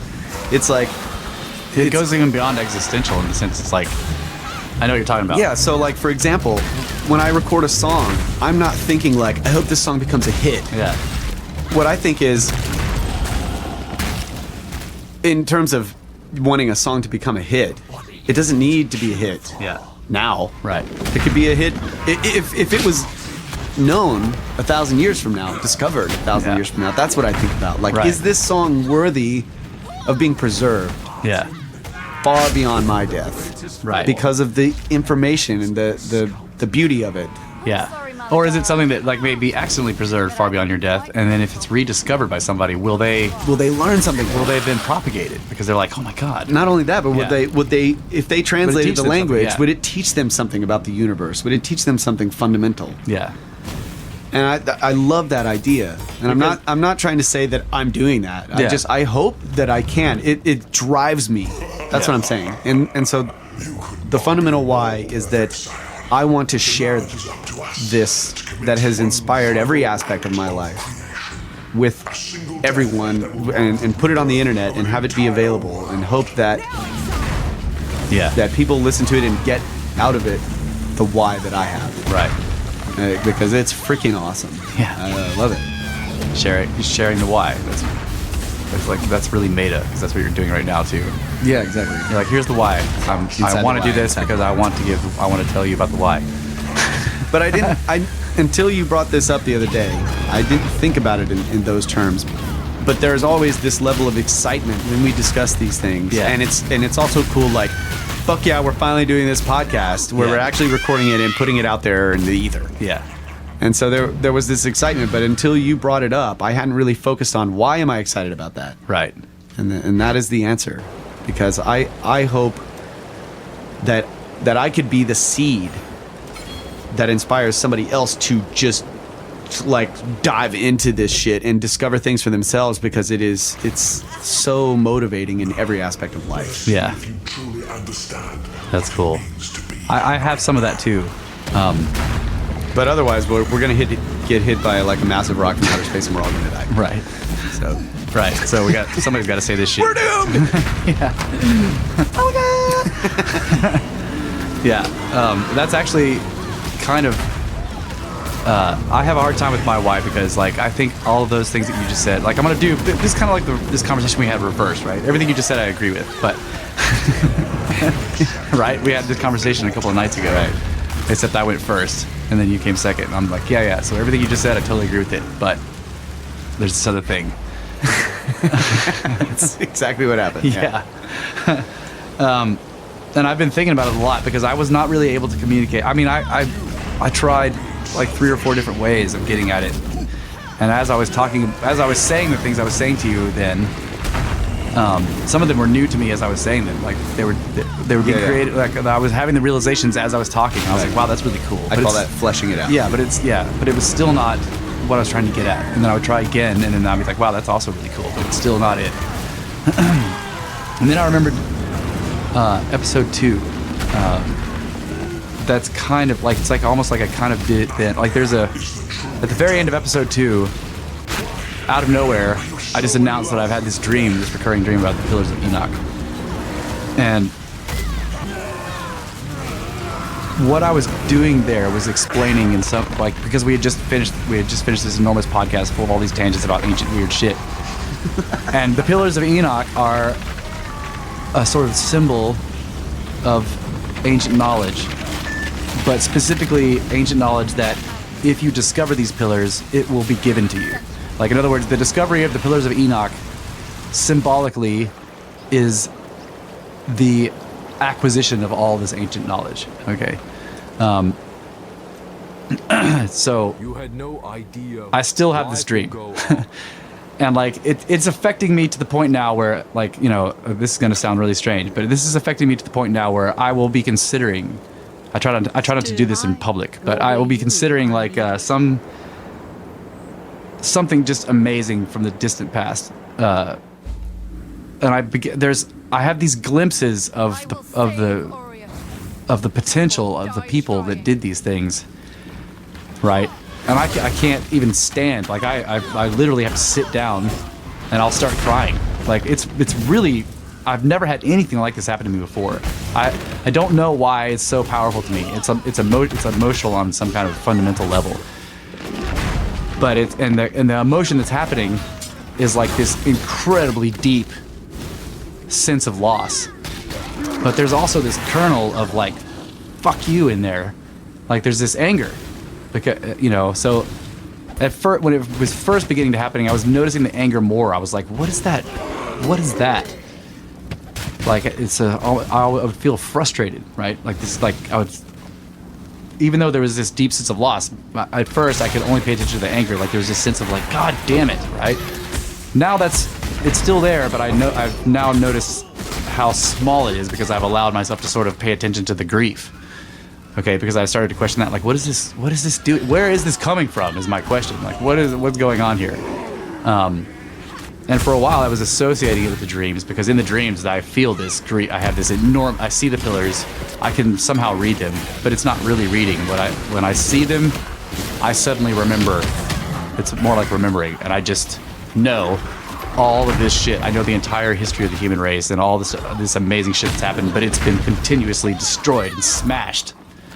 Right? And so there's this enormous grief because I'm like, oh my God, like all the stuff, all the people, all of the ideas, the beauty, the you know, just kind of like the take everything badass about humans and then magnify it times 100 and then smash it on purpose. Right? It's like that. It's just there are these visions of cultures that had a much more full understanding. Like right now, our understanding of a lot of things is very lopsided and it only looks in certain pieces. So we have this, like, you know how dangerous certain types of machinery can be if you don't have a full understanding of what they're going to do when you turn them on. Yeah. Okay.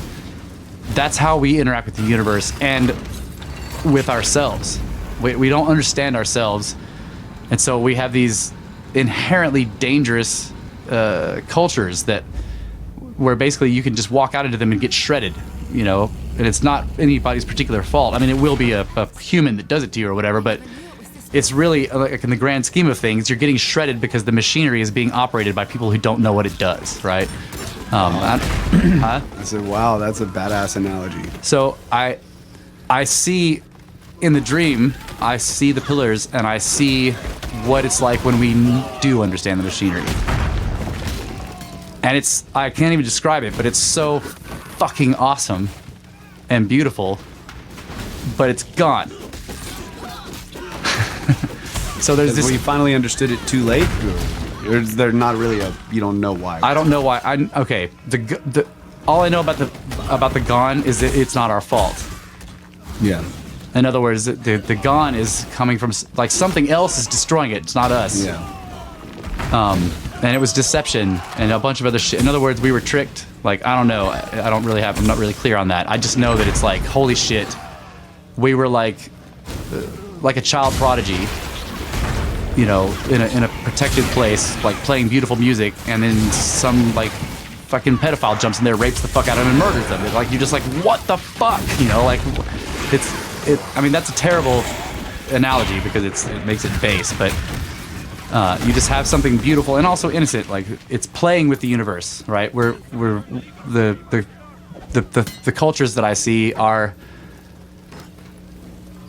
joyful in their creations. They're just having a shitload of fun doing all this crazy badass stuff with the things that they understand. And there's no like, I can't say there's no suffering because we live in a material realm, but they understood why we were in a material realm. They had this full understanding of what's going on. Okay, so and like, you know, the thing about suffering is if you're suffering and you have no idea why, that makes it terrible.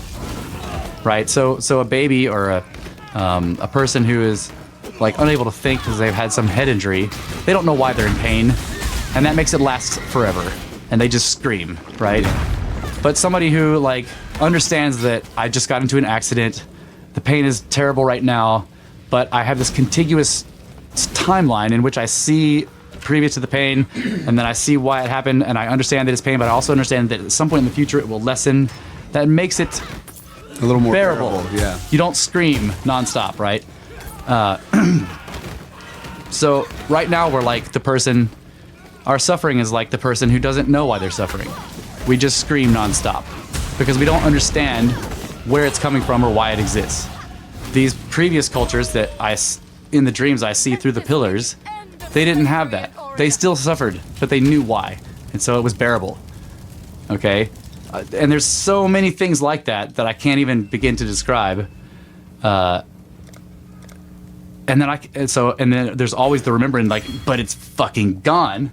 And that's why you get pissed. And then it's gone because it was taken or destroyed or whatever, right? So yeah. So like this, I think, is the heart of my motivation, that our potential is hidden in these mysteries that we're studying. Yeah. Okay? Like, not yours and mine, but like just right. All of us. And like, there's some kind of that it's okay. The potential is there, and it's possible to get it back. Okay? It's possible to get it back, but people have to look for it. Yeah. People have to seek it. Yes, it has to be sought. Okay? And it's really so it's really difficult to seek because the first time we found this knowledge, we didn't have all of the like the handicaps that we have now. Like, they were still learning, but they were innocent. Okay, they were learning from a place of pure ignorance. They didn't think they knew anything, so their learning was pure in the sense that they didn't misconstrue shit. I mean, they probably did, but they weren't like telling themselves the wrong story all the time. You know what I mean? Yeah. I may not be explaining this very well. No, it makes sense. So now we're trying to learn. We have to unlearn a whole bunch of crap that's caused by the fact that we've been screaming for all this time that we lost this shit. Okay, so we have to unlearn a whole bunch of stuff, and like there's all these cultural barriers, and there's enormous political barriers, and there's social barrier. I mean, just it doesn't matter. Like there's 6,000 years of stuff telling us that everything we're trying to look at is wrong and bullshit, or it's not worth looking at, or whatever. And there's also some kind of force, something, I don't know what it is. I'm sure people are thinking he's talking about aliens, but I don't know what I'm talking about. I don't know what they are. I don't even know if they're a they, but there is something that wasn't us that destroyed this thing that we were building, this culture, this understanding, this potential, right? This future was completely erased. Like, sometimes I think about the Fermi paradox, the Fermi paradox that basically says, where is everybody? Like, when we look out there, like, we were supposed to be the everybody, like, but it was taken, you know? And that's not really part of the why. I just, that I'm trying to convey the gravity of what seems to have happened here, or at least how I see it. Like, sometimes I just wonder, like, there's a disharmony that has been happening, at least we know within us, for a long time, and it you can see subtle clues of it, like when you in our dealings with animals. Like, why do animals treat us the way they do? You know, like there's this constant, like, if humans are around, animals are like paying attention to everything we do, right? And like, even if they completely know you're safe, you know, like there are some like in parks, They know they can run right past you. You're not going to hurt them. You're not going to chase them or whatever. But they're still really freaking wary of you, right? Yeah. You're just like, I don't know. I see it in pets too. They look at you like, I don't know what they're about to do. Yeah. Always. Even though you've lived with them your entire life, I've never hurt this animal. I never would hurt this animal. But you make a sudden movement and they're like, what is he doing? And it's like, and it's like they think they are aware that the human race is insane. Like they're aware that there's something fundamentally fucking twisted, right? That we're, I don't know. So then you have to ask, like, why do the cats and dogs live with us anyway? Like, they're like, I'm literally living with a crazy person, right? That I don't know what they'll do at any given moment because they're irrational, They're not rational in terms of nature, which is always like, I just need to fucking make sure that I've got food, make sure that I've got shelter, right? That rational in that way. They're not rational like that. But neither are they rational in their own kind of sort of ideas of rational, which is like always making logical sense. You don't do either one of those, Like sometimes you'll just flip out and start breaking shit and nobody knows why. And they seem to be aware of this, and so they're paying attention to you. They're like, oh, fuck. You're like, I'm just shifting the chair, kitties. And they're like, oh, I don't know. So, and we always, you can see in the culture that people feel like we don't belong here or anywhere, right? And it's because, or like the Native Americans will say, we don't live in harmony, right? Or they try to, and they say like, yeah, the Western culture, white people, you guys are not living in harmony at all. They're trying to, but they don't know what harmony is. They're not sure. They have these paths that are very ancient, that they hope are telling them what living in harmony means, but they also are aware that they've lost it. Yeah. And they have the stories of the world being destroyed over and over and over by by forces that are sort of beyond us. Okay? And so they have gone from, in their own stories, they go from like having enormous, very advanced civilizations down to like living a subsistence and sort of nomadic thing because they're trying to live in harmony and keep from being destroyed again and again and again, right? So my motivation, I guess, why I'm doing this is because the more people that are thinking about these things, I mean, number one, like all the stuff you said, it's badass to come to these understandings and be like, holy shit, except for when I'm like, that's not badass, but I try not to do that in public.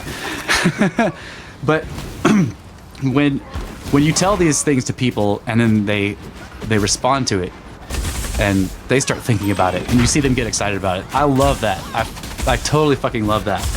That's really cool. And then especially when because they have their own perspective, they say something that blows your fucking mind. You're like, yeah, I'm about to blow their mind. They're like, oh wow, blah blah blah. And you're like, like, so I love that part. So that's a big part of why I'm doing this. But I think, like, having tried to dig down all the way to the very bottom to the depths of the why is because there's something that we lost that we should be able to get back, and like it's a tragic thing that we lost it. I can't do anything about that, but the only way I can think of to alleviate this like enormous grief that I feel is to regain it and have it again, because then I can be like, well, that sucked, but we're cool now. Right? Like that's the only the things that we lost will always be lost, but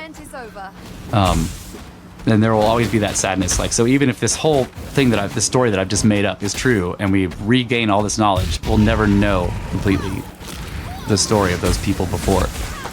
Yeah. I don't think. Maybe we will at some point, but most of their story is lost to us. That in itself is a tragedy. Like, this is part of the reason why we don't know who the fuck we are and what we're doing. Yeah. This is why we have quant stuff everywhere. Like, we're like that lost expedition. But the generations have gone on long enough, and enough tragedy, enough people have died, and enough things have had to be burned just to keep us warm at night that we don't even remember that we are a lost expedition. Like, I'm trying to get back towards that knowledge. Like, somewhere here on this planet, maybe spread out, maybe all in one place, that knowledge exists. All the ancient stories tell us that some people were able to hide it before these enormous destructions came, and then some of those places that were hidden were not able to be retrieved after the destructions were over, and then they were forgotten about, but they're still there. Yeah. So that's really my main why is because I want to. I think that finding that knowledge is like we have to.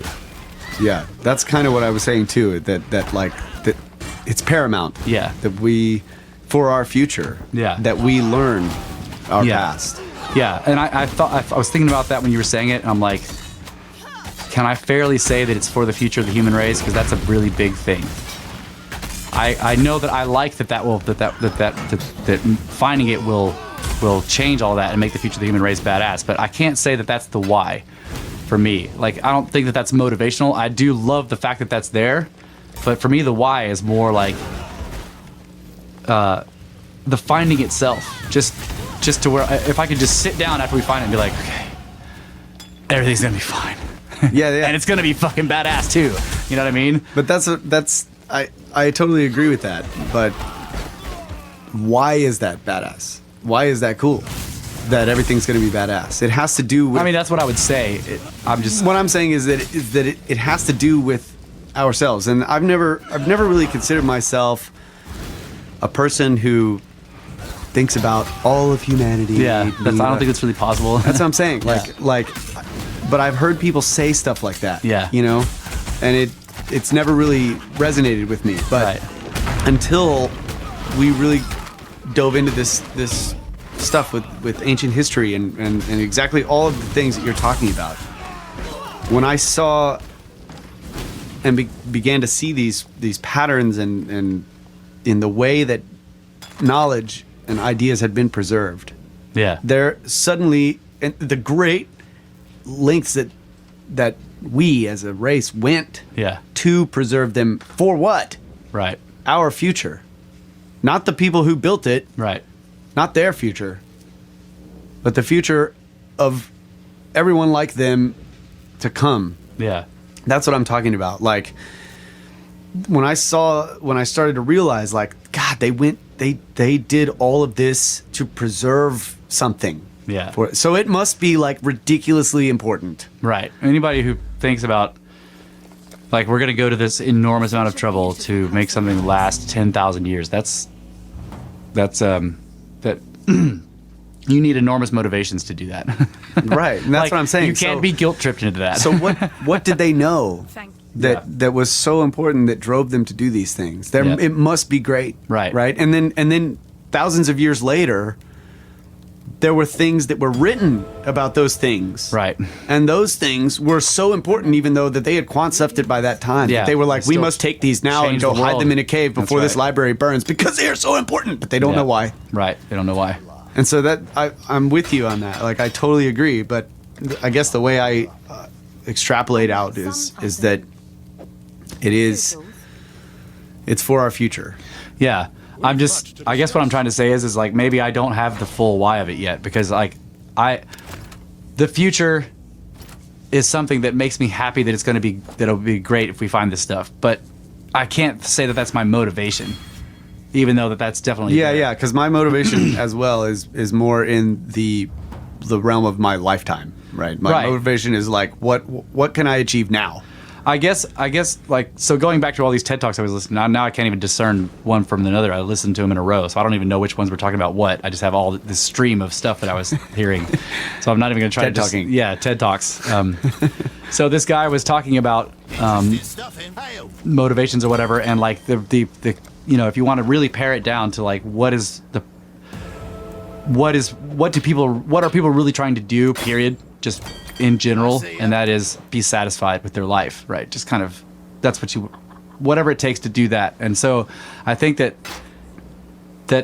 even if we don't find them, but if we could just sort of push the pursuit forward noticeably, or get a bunch of people involved in it so that it becomes an actual, like, okay, this is an institutional fucking like search, like, or anything like that, anything that actually that, like, I would be not just content but ecstatic to work in that field for the rest of my life. I would just be like, going to work every day would be great. You know what I mean? Yeah. Like, just doing that as a not want to say job, just as a that would be, I would just love that. I could go to work and work 18 hours a day not and just be fucking ecstatic all the time. Like, this is what I want to do. You know, pursue this, like find this out, and then fuck whoever destroyed it. Because, you know, hopefully we find out who that was when we find the knowledge. Because fuck them, like whoever they were. And that's probably why they're trying to hide it from us. Because they know that if we find it, we're gonna be like, hey, fuck, what the fuck you guys, and they're gonna be fucked after that. Fuck yeah. Yeah, fuck yeah. It's a pretty diverse word. All right, we're gonna take one more break. All right, snake a breaker.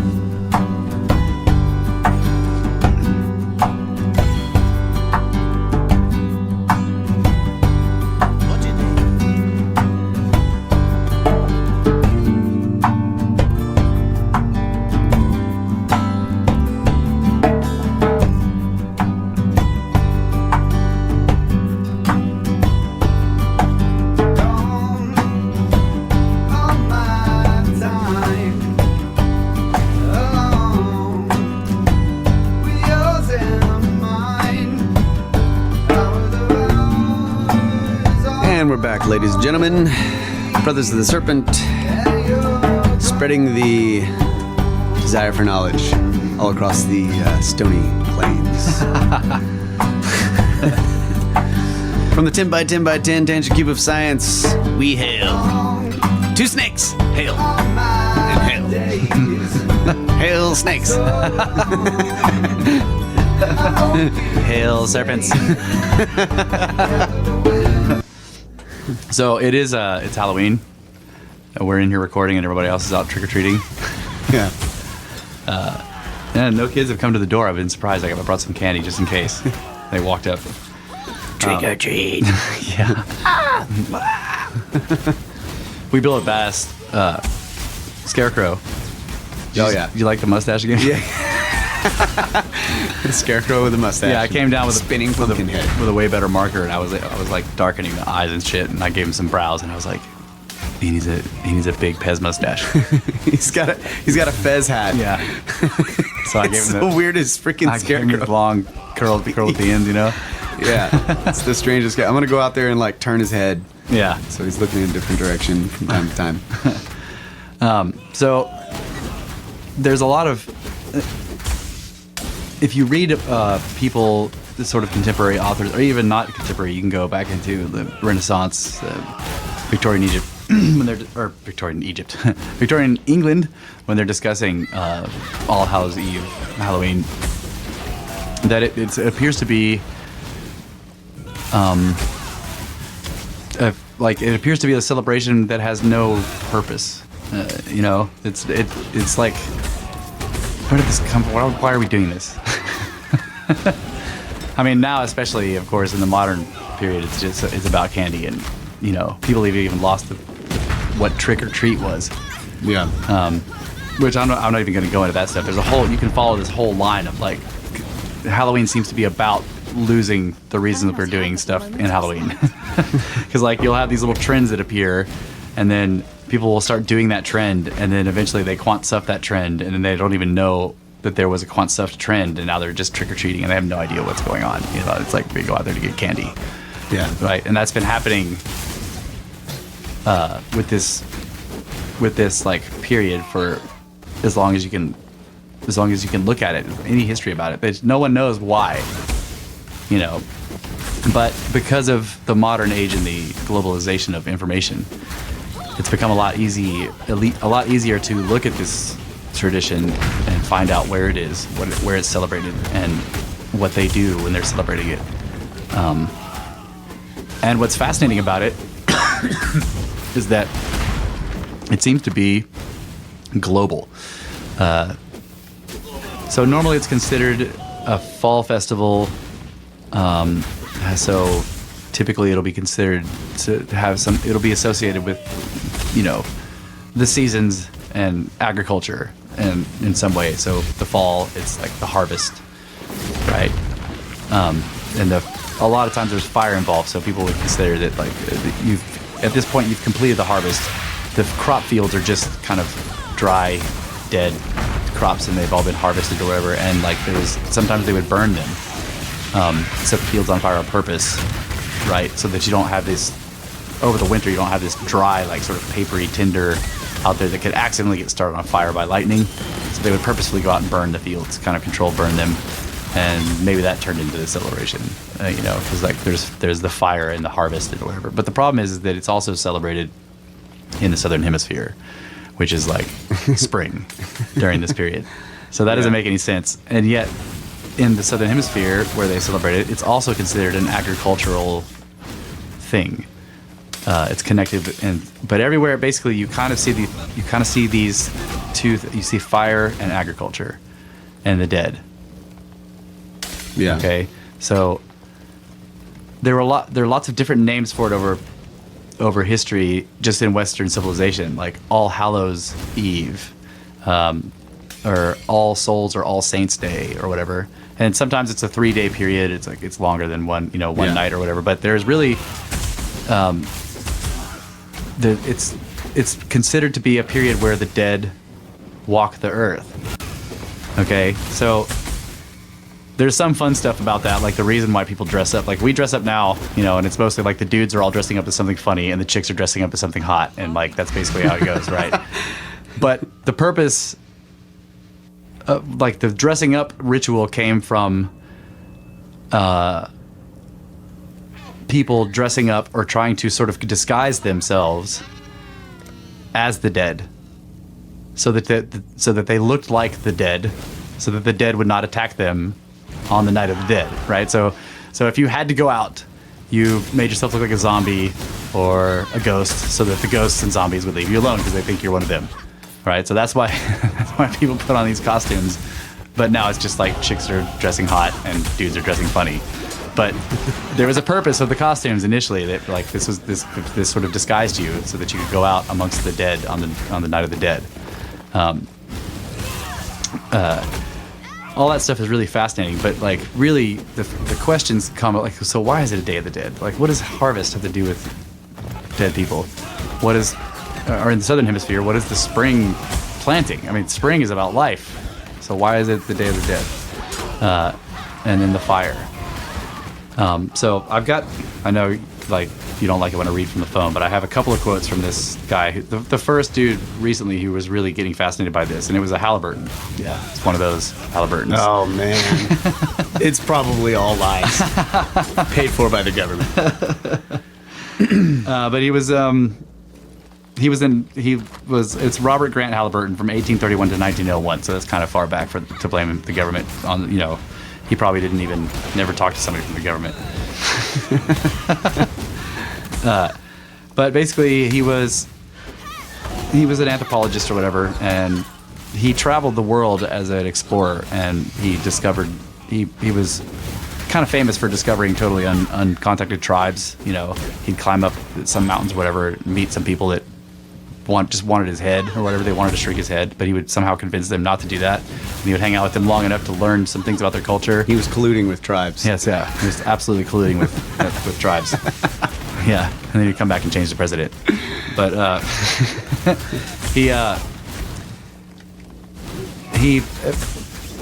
he was asked. So when he would come back to civilization, they would ask him to publish papers and stuff. They would, we want you to give a speech at this conference or whatever, to tell us some stuff. And so there was one time where he was kind of like, what am I going to talk about? And he decided to work on. He was like, well, look at this Festival of the Dead, because he had been all over and he'd seen all these different people, and they're all celebrating it. Like all these primitive people plus these advanced cultures are all doing the same thing on the same day. So he kind of was like, well, I'll ask this question. And let's see, it was 1859. He was getting ready to present a paper for the Society of Antiquaries of London. So he's going to talk about the customs connected with All Souls Day, and he realized the coincidences in the observance of this festival by different nations were much more striking than I had first supposed, right? So he spends the next 9 years looking into this question, and he has some really, well, this is the quote I wanted to read, and like for some reason I hear it in this like weird English voice where he's like, a new and most startling fact was discovered when I came to read over the paper I had prepared. It was singular that the Festival of the Dead amongst the ancient Peruvians was celebrated on the same day as the Spaniards, on All Souls Day, November the 2nd.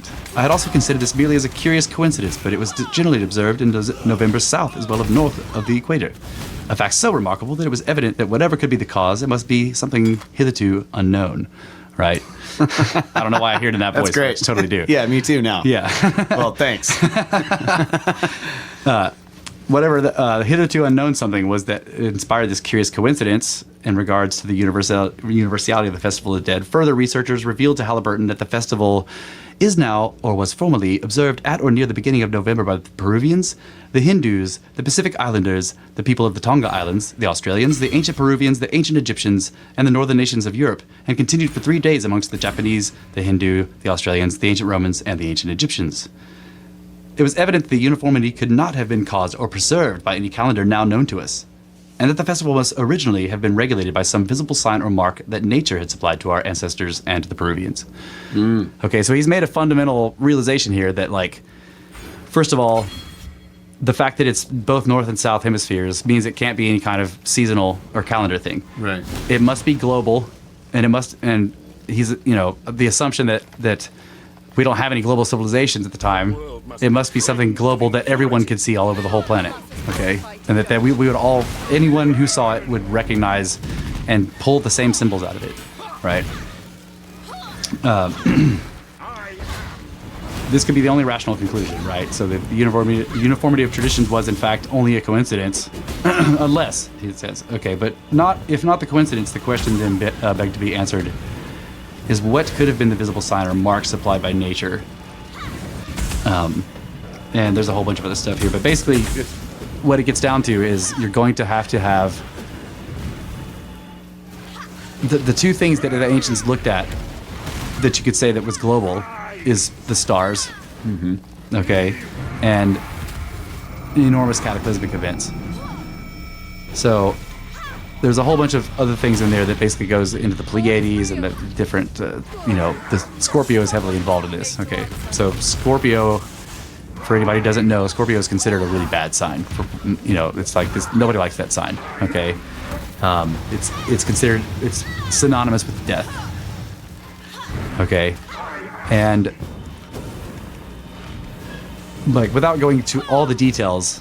But if you guys are interested, Randall Carlson has some excellent articles about this on his website. So you can go to sacredgeometry.org and you can find these articles. Just look up Sacred Geometry International. Yeah, Sacred Geometry International. Sorry, you go there or you just look up Randall Carlson Day of the Dead.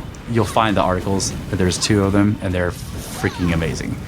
But basically, the concept is the reason it's the Day of the Dead, and the reason it's global, is because sometime in the distant past, something killed almost everybody on the planet. Okay? So, and it must have happened in November or late October. So Halloween is basically the anniversary of the cataclysm that ended the last ice age and killed almost everybody. Yeah. And so that's why we have fire. The torches, the fire is the remembrance of the fire in the sky. Right? And the reason why the dead walk the earth is because everyone died, right? Yeah. And there's other weird things like. And then you could, you could imagine that crops are part of this because nature was involved too. Like well, and the reason it's agricultural, possibly this isn't so sure, but the reason it's agricultural is because it isn't until after that cataclysmic event that agriculture begins. So there's so there's some reason, like, so in other words, there's a reason why we are no longer hunter-gatherer. Right, type. We couldn't be. It was impossible. Like we had to begin to do agriculture because it was too hard to survive without it at that point. Right. Before that, it was more like Eden. You could just kind of walk around and there was food everywhere, and it wasn't hard. Like a lot of ancient or sort of more tribal cultures, or like anything that has people that have wisdom, ancient wisdom that's been carried forward orally or whatever. They always say when they're telling the story of the deluge, they say that after that, surviving was much more difficult. Right. Before that, it was easy. And it's very similar to the story of the Garden of Eden. That's right. The Garden of Eden kicked out, flaming sword guarding the entrance. That makes the whole Genesis book really interesting. It's like you just told that story, right? Like you have the whole Garden of Eden thing. If it's an allegory for how the world was before and then after the cataclysm, and then they start telling you about the flood. You're like, wait, you just told that story. It's been separated into like, here's the symbolic thing, and then here's the flood. It's really the same thing though, right? the knowledge of good and evil and the tree of life, all that stuff is wrapped up in there too. The death and the good and evil. I've always wondered about, like, really think for a minute about being a survivor of one of those events. Because, like, every culture also has a flood story, and they have very similar stories about the people who survived, which is hard to explain. Because there are going to be survivors, like, scattered all over the place. Why do they have the same story? That's really weird. Yeah. Like, they're going to be similar in certain aspects, like, oh my god, there's this enormous flood, and holy shit, I was in the right place to not get hit by it, or whatever. Right? Those elements would be similar, but that's not what happens. There's always a pre-warning. Somebody shows up a long time in advance and says, hey, there's going to be this huge cataclysm. You need to, like, sell everything you own and build this huge boat. Yeah, here's some blueprints. Yeah. Or they tell them to sell everything you own and take your whole family up to the top of a tree, or up to the top of a mountain, or dig out this log, or, something like that. There's a pre-warning. And sometimes it's funny when the pre-warning is ignored. Some of the stories, the pre-warning is completely, like, skirp-derped, and then, like, they all die. And then you're like, how did we get that story? I don't understand. Yeah. But this makes Halloween literally the most important, like, festival tradition that we have, because it's supposed to remind us about this thing that happened a long time ago. And of course, people don't know. When you don't know that you need to remember something, it's hard to remember it properly. Like oral traditions, there's this kind of a tradition within the tradition of, like, very precisely speaking the tales. Like, so when the old shaman is teaching his apprentice all of these stories, these cultural stories, these oral traditions that they've got, they're very strict on, like, no, you have to say it exactly like I'm saying it. Not just the words, but you need the cadence, the tone of voice. It has to be reproduced exactly. And then when the apprentice is telling the story, they make him do it over and over and over, and it needs to sound the fucking same every time they do it. Yeah. Like, this is how they guard against errors, right? Over time. Keep errors from entering into the data. It's really robust, turns out. Like, some of those Australian Aborigines have memories of, like, proven scientific events that took place 70 to 80,000 years before, and they have all this data on it. Like, there's a lake in Australia that just was recently discovered. Okay, that's an ancient crater. And the tribes that live around there are like, oh yeah, and they tell their stories, and it has all this, like, very precise information about what happened. Wow. And so the Australian scientists are, like, open-minded enough to listen to the stories, and then even open-minded enough to go out and see, is this right? And it is. Like, they discover all this shit that, like, totally corroborates the entire, the whole story that they tell, and they're like, holy crap, like, we can stop doing science and just talk to these guys. So I'm just saying that the oral traditions are robust because there's this tradition built in to, like, to preserve the data, to do error correction. Except that it didn't happen in this case. And I wonder why that is. Like, why did that not happen with this festival? No one remembers why we're doing it. I mean, there's this sort of surface remembrance that it's the Day of the Dead, but nobody knows what, what I mean? Nobody knows what the Day of the Dead comes from. Like, why is it the Day of the Dead?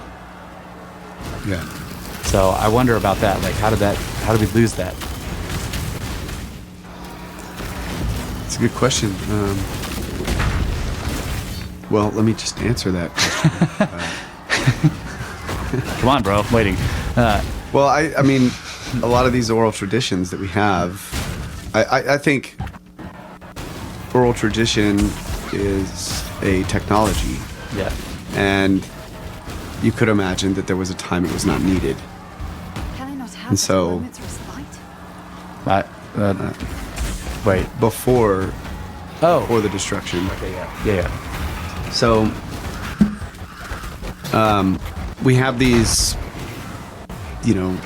stories about knowledge that's been preserved in pillars, for example, or buildings, or some structure, or something like that. Writings, libraries, all these things. and that they were not. Some of them couldn't be recovered, and therefore all the knowledge wasn't recovered. Yeah. So you could imagine that, let's say, some highly scientifically minded faction of the civilization that lived prior to the end of the last ice age, that survived the cataclysm and realized that what they had done to prepare was not enough. Yeah. Finding out perhaps too late, and then the oral tradition that so they come up with the idea of the oral tradition Yeah. to fix that problem. But the oral tradition is more oriented towards where all the knowledge is, Right.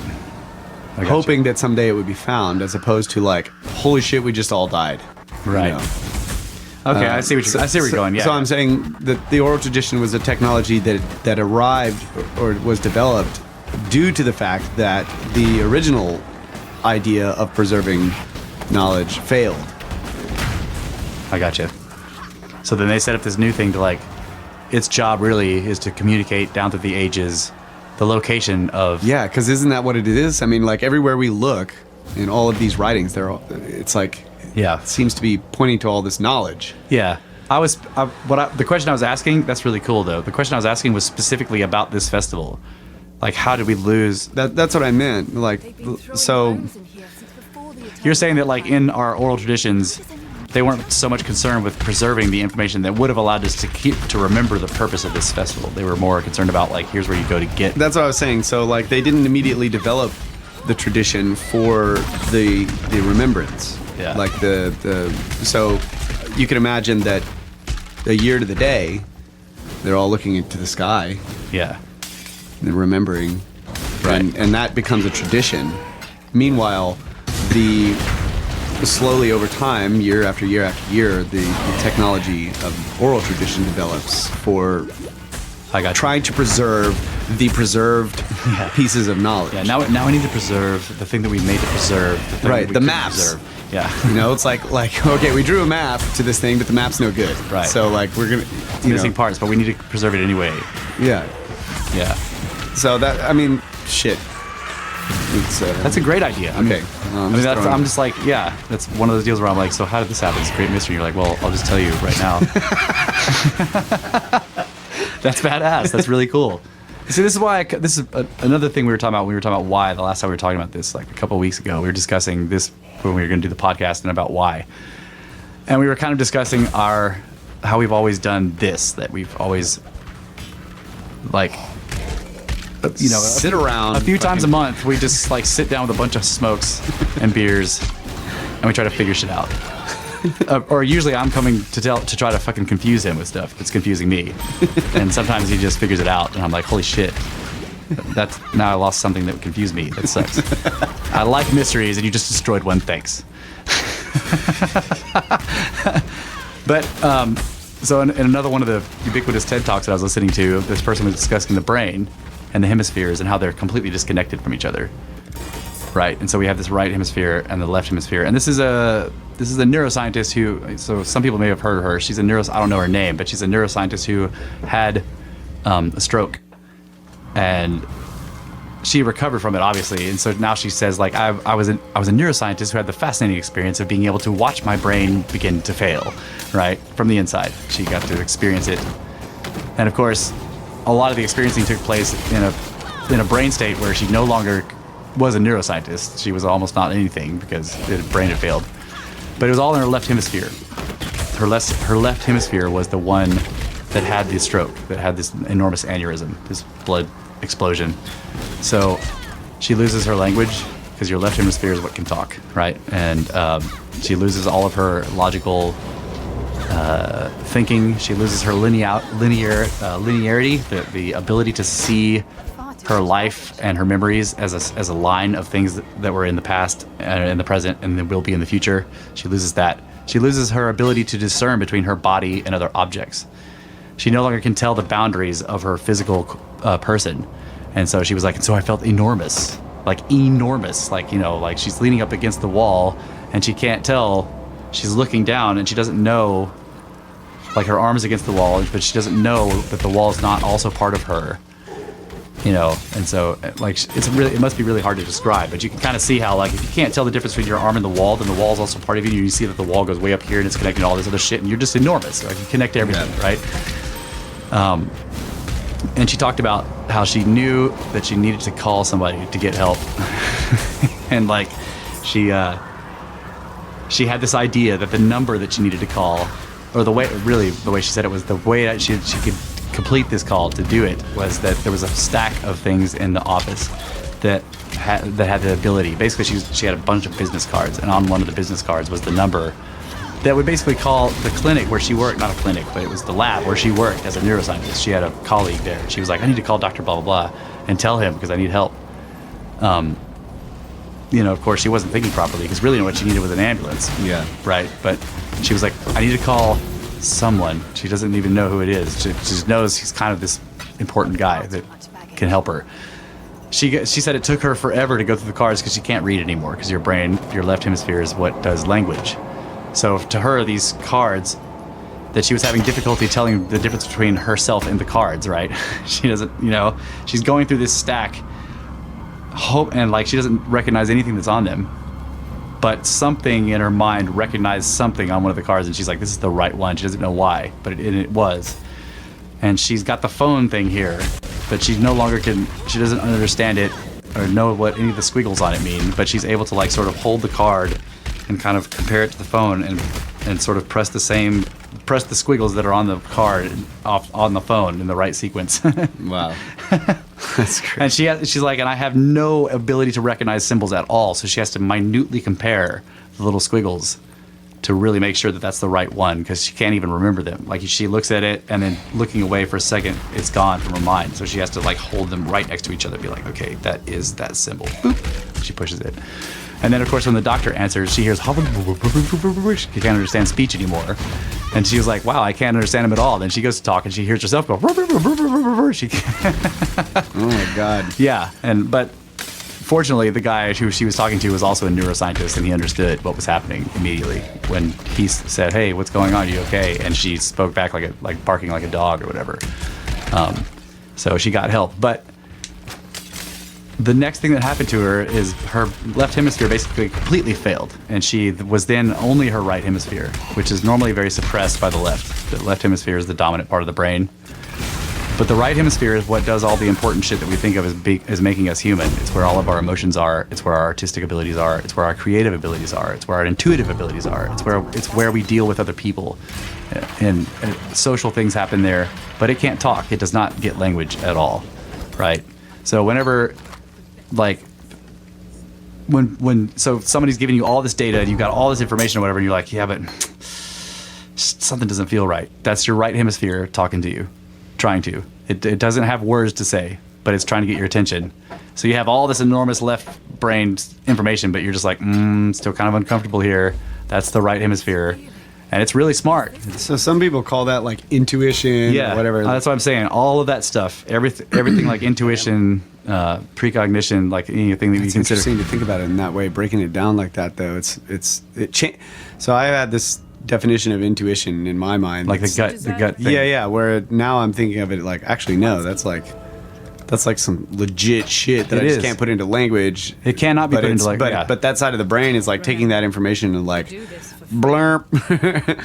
It's like, okay, yeah, I need to figure out what that side of the brain is doing with it. And your left hemisphere is not mine. Is like the way it operates, it cannot deal with the right hemisphere. The right hemisphere like does not deal, like they don't work well together. Well, they do really, but we're fundamentally split is what she was basically saying. And she actually had a brain, like she actually had a human brain, like that you could hear the whole crowd. She's like, this is a brain, and yes, it's a real one. She picks it up and the spinal cord's all and it's like dangling down there, and you can hear the whole crowd like, ugh. And she's like, yep. And she like very softly like opens it up like a flower to show you that the hemispheres are like they're only connected by this little bitty kind of ganglion wire going, and it's, you know, it's a shitload of neurons, but it's a very thin, they call it the corpus something or other. It's where the two hemispheres connect, and that's all their communication takes place through this little tiny thin. The internet. Yeah, that's right. It's their fucking, you know, the wire with the the cans at the end. Yeah. But some people are born with those things gone, and she says that those people are always two people. They're two separate people because the hemispheres are two separate people, and when they cannot communicate to each other at all, they will act like two totally separate personalities that will switch back and forth from running the body. But the left usually dominates. So anybody with a regular brain that has that the central the wire connecting going across, normally they interact with the world generally like I'm doing right now. Like there's a logical progression. I'm thinking linearly. There's a past and a present and a future, right? I know who I am and I understand the boundaries of my body. The left hemisphere is your individual. It's the thing that makes you yourself and not anyone else. The right hemisphere is like, I'm connected to everything and I am all, right? That's how it is. That's why she couldn't no longer tell the difference between her arm and the wall, right? But most people never can fully embody their right hemisphere. It just doesn't. The left is too strong and is too like sort of controlling. But because her left hemisphere died completely during the stroke, for a while she inhabited only her right, and she was like, this was an amazing experience because suddenly, like even though all this horrible stuff was happening, I was like blissfully happy. You know, she was like, this is amazing. Even though she couldn't talk, she didn't think in those words. Just it was just the feelings, right? So eventually, she has to go to lots of rehab. She has to go to the hospital. They have to, all this bullshit has to happen. Now she's a normal person again that can talk and all this. She had to relearn all these abilities, right? But she still can choose at any given moment, right hemisphere or left hemisphere. She can switch back and forth between them on command. And she's like, this would be world changing if everyone could do this, because you just eat Tray pan. Yeah, where's that old lobotomy tour? Need to go back to that. But like she's like, if you're feeling down or you're like you don't understand what's happening or whatever, she just switches over and she's like and she's with the universe and everything's amazing and badass. It's like the literal nirvana that the Buddhists seek. Like she can just switch over to it and just it's like. She's like, oh my God, I am, butterflies and birds and shit like that, and then she comes back to the left hemisphere, back to her normal logic, linear thinking person. But having had that experience now in her linear past, she's like, okay, I understand. Yeah. Right. So what's interesting to me, and the reason I just told that enormous TED Talk thing, you guys should just go watch the TED Talk. She does it way better than I do. Is that Kyle's left-handed, so his right hemisphere knows how to talk. So if I'm up there at the top and I'm doing research or whatever, and like suddenly my right hemisphere is like, I'm like, okay, I need to go talk to Kyle because his right hemisphere can talk, and mine's trying to tell me something right now, and I don't know what it is. But my left hemisphere can't talk. Yeah. So we make a good combination. Like we sit down and start talking about shit, and we're no matter what we do, we're approaching it from the opposite side. That's right. But between the both of us, there's no way to tell which one's left or right. That's right. Only you have to use a weird beta decay. Of that's right. Something. That's right. At least aliens would be able to understand it. But so between us, I think of it. It's like between us, we have a brain that both hemispheres can communicate, right? Effectively. So I'll say a bunch of left hemisphere shit, and then he'll say a bunch of right hemisphere shit. And then his right hemisphere has a lot of left hemisphere attributes, but it still retains some right hemisphere attributes. Like in other words, his brain is more equally. It's more, it's got a lot more equality than my brain does. I remember when my brain is rigidly stratified. I remember when I was like 12 or 13. Russ taught me logic. He was like, "Hey, there's this thing called logic. It's called logic. You should try it." And I was like, "Holy fuck!" Mind blown. That's not even fair to use that shit. I was like, "Damn, dude, my life just got way easier." Shit. Never look back. Yeah, that's badass. Well, all that stuff that I said in the last segment. All that shit that I was trying to talk about that mostly comes from my right hemisphere. I learned how to dive into that shit from dealing with from talking with you. Oh, and it's way less. Sorry, bro. I emo'd you. No, it's not emo. Like Like you have like just like I could sit down and be like, well, here's all these like very rigid steps that you can take to do this. Like you do this sort of non-intuitive. Well, I guess I should say it's intuitive. It's non-logical. But there's these ways of dealing with that kind of shit where I'm like, there's some crap that's happening to me that's emotional and overwhelming. Most people are just like, I don't, like Dad. Dad has nightmares. He doesn't even want to talk about them. He doesn't want to deal with them, right? He's just like, left hemisphere's answer to that is to ignore it, right? But we've done all this talking or whatever, and you have ways of like maneuvering through shit like that I just don't even. I just have to follow you. I just have to follow and hope that you know where you're going, right? So what I'm trying to say is maybe that's the reason for those dreams. Yeah, I also have another set of reoccurring dreams. I haven't had these in a while, but I used to tell him about them all the time, where we'd be doing something. I'd be doing something with him. And we're kind of going along. It's usually I always think of it as in his car, but we're driving and shit, and I'm in the passenger seat. I'm smoking or whatever, and suddenly something crazy happens. Like bullets start flying through the car. And he's like, God damn it! He stops the car and he gets out, and I'm like, what the fuck? And I follow him around to the back. He like flips the back of the car open, and there's all these weapons in there, and he grabs one. He's like, starts shooting it, like he knows what's fucking happening. And I'm just like, what the fuck? What the actual fuck is going on? And like the rest of the dream is me following behind Kyle, trying to figure out what the fuck. And he seems to know everything that's going on, and nothing surprises him, and he's murdering all these people. And I'm just like, what the fuck? Oh my god. Oh, so yeah, it is a lot like that with this shit. I just have to follow you and hope you know what you're doing. And I'm usually going, what the fuck? But yeah, so like the whole maneuvering through all that stuff so that I could explain something that was really deeply emotionally powerful is something that I learned watching you and working with you on doing things like lyrics and music, and like you have this method of sort of feeling that shit out and extracting maximum meaning from it. Which I had never been able to duplicate, but at least it allows me to say, I can try this and dive in, which is what I did. Hell yeah. So the whole thing about the brains and the hemispheres is I was basically saying this is part of the how of what we're doing. So we've had these discussions, and we're way over time here, but who cares? We've had these discussions ever since we stopped kicking each other's asses, which is like when I think Kyle was like 12 and we stopped doing that. He finally won, and I was like, okay, we're done. I give up. I surrender.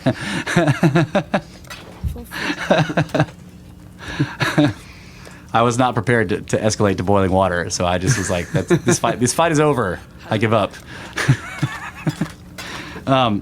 But the discussions have always had this cadence. Remember, we do Yeah. this for freedom. And like we didn't know it at the time, but they follow this sort of pattern that has become incredibly powerful. Like I sort of expect it. I come down here not because I'm thinking like let's drink some beers and talk about the universe, but because I come down here because I have like very specific, very strange questions that I've been asking myself, and I'm like, I'm gonna go ask these questions around Kyle, and I know that when we're done with that conversation, that I won't have answers. But I will have questions that are much further down the line than the ones that I started with. Right? Yeah. So that's badass. And like it also is I'm sure there are other brothers out there that has one that's right-handed and one that's left-handed, and they do this, maybe. I don't know. A lot of people comment on how well we get along, and they're like, that's really rare. So maybe not. Like people are like, you really get along with your brother? That's wow, that's really rare, right? And I'm like, well, he's useful, He helps me get like internet points. Like I get upvotes for saying stuff that he thought of. Yep. The best way to use somebody is to make them think you're useful. That's right. I'm gonna use somebody Right. To buy some weed. So these discussions. These discussions have been like they're not just tossing like what people call bull sessions where you're just sort of throwing things around. Like they progress, they go places. Like we've had discussions that were in one night I've had my world blown like multiple times, and when I'm going to bed I'm like I am a vastly different person than I was when I started this day. Yeah. Because I have like completely changed my worldview 4 times this night. Like I don't even remember who I was before. I can't imagine thinking that way anymore. So it's like Yeah, so back to the why in that is like one of the other reasons that's not so fundamental in terms of like our individual desire to podcast, but it's that like, dude, we should like every time when we have those like mind-blowing mind explosion conversations, we're like, damn it, we should write this shit down. Somehow like catalog what we're talking about, but we never do it. So this is a way. Writing is hard. This is a way to do it, and it's a very convenient way to do it, and even though we have no structure, we don't have show notes, we don't have any of that shit, we just show up here and talk about shit. It's still like just fitting it into the format of like 45 minute numbers segments it has helped kind of hone the ideas down into distill them down into like brevity and wit. And it's definitely doing the podcast has, even though we began by just rehashing all of these same things that we've been talking about for years. Now the podcast contain progression. Like right. It started out as sort of a rehash, but that's why it became the tangent cube. Because it was just like we started seeing patterns. We can talk about that. And like everything connects in these different ways, and like the longer we go, the more sort of we can actually pick a topic and kind of stick with it without having to go off on so many tangents, because I don't know, it's teaching. Well, and part of it is we're assuming our audience is now informed on those subjects and understands that they connect, but we don't need to talk about them right now. Whereas before, like when we were first starting out, you start to talk about something, you're like, oh yeah, but I gotta explain this a little bit. And I gotta explain that a little bit. Well, we don't have to do that so much now, because we're like, they know at least that we've explained it on a different podcast, and they can go listen there or whatever. That's true, but it's at the same time it's helped me sort of organize in my mind like all of these different topics in a better way than I had before. Because if I were to get into a conversation with somebody randomly about something, like it might sound like episode 2. That's right. But now I can have a more structured conversation and know the good lead-ins to other and also other topics. Also, it's sort of like we were talking about this too. Like there's this old, I consider it like a kind of a lost art of journaling, like of keeping a journal, right? And even when it was sort of a thing to do, only a very few people did it. But they've been priceless in so many ways. Like somebody who just kept a daily journal for their entire life. Those people are priceless in terms of history, because they have these enormous collections of books, and they cataloged their every day all the way through it. And they like you go through it, and like it's such a good. It's such an excellent way of recording information that entire stories have been developed where it's based on the idea that one of the characters kept a journal, and like that's the narration of the over the now book. We have Facebook, so so historians in the future will be like, so we really today we were eating shrimp. We kind of wish that we didn't have this many journals. It's like history. The next day we went bowling and had fun. Oh my God, look at my food. Here's my baby. But next day. But old journal. The difference is that old journals were private things. And so they were whereas the Facebook journal is public, and so it's edited. In such a way to sort of present. Put a camera in front of someone and they won't be themselves. Right. No matter what. That like people have talked about how it compounds problems of depression, because you look at people's Facebook and you're like, wow, everybody's life is badass and mine sucks, right? But when they're looking at your Facebook, they think your life is badass because you're doing the same thing they all are doing. So, me and Nick were talking about the antisocial network, which is like where you just put everything that sucks. Dude. It's terrible. Like, damn it. You try to be not popular. You get enemies instead of friends. That's right. I have a lot of enemies on the antisocial network. That's a great idea. Shit, we should do that. Well, maybe one of you Russians that is listening to this podcast can do that. Oh yeah, why do we have so many Russian fans? I don't know, but we're checking the metrics. We're like, holy shit, we have all these Russians listening to us. Let's collude. We should totally collude. Yeah. So the concept of the journal is also really fascinating to me because, if nothing else, like I've been thinking about this, like when I'm 80, if I live that long, I can go back and listen to these podcasts. Just like you could go back and read your old journals. Yeah. You know, and I can be like, God, I was dumb. I can't believe I thought that, or whatever. You know, like whatever you do when you read your old journals. But the other thing about doing this, and I've heard other podcasters that I respect discuss this concept a little bit, is that provided that nothing comes and utterly destroys our civilization, these things are there forever. I mean, we put them out into the internet, like, so hundreds of years from now, people could be listening to this episode. You know, like our potential audience. The future us's. Yeah. It's the future us's again.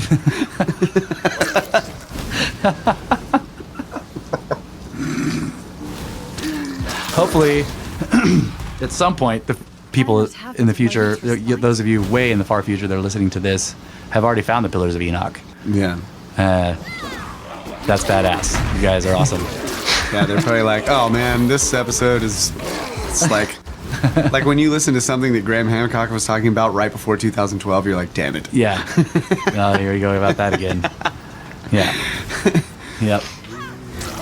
Because you hear that, like, they had no idea what was about to happen. They're all like, well, I don't think anything's going to happen. You're like, you're right, but you're so fucking wrong, too. Everything changed on that day. Yeah, but that's why we're going to podcast again later and tell everyone how we were done before. That's right. But yeah, this was definitely great, man. Time to go to bed, though. I'm gonna have to go listen to your Segment first 3. Segment 3. That was freaking badass. But thanks everybody for listening. Yeah, thanks very much. And thank you, Laura, for the new intro. The new intro. That's right. And we thank Eighth Room Studios, AWACS Productions, RK Enterprises. What's Nick's studio again? What's Nick's studio? What is it called? Plus More? Yeah. Smithsonic. Smithsonic Studios. You talking about Plus More? Plus More. Yeah. You only come here for one reason. Only one reason. And that is to kick ass. Plus More. That's right. So, yeah, thanks to Smithsonic.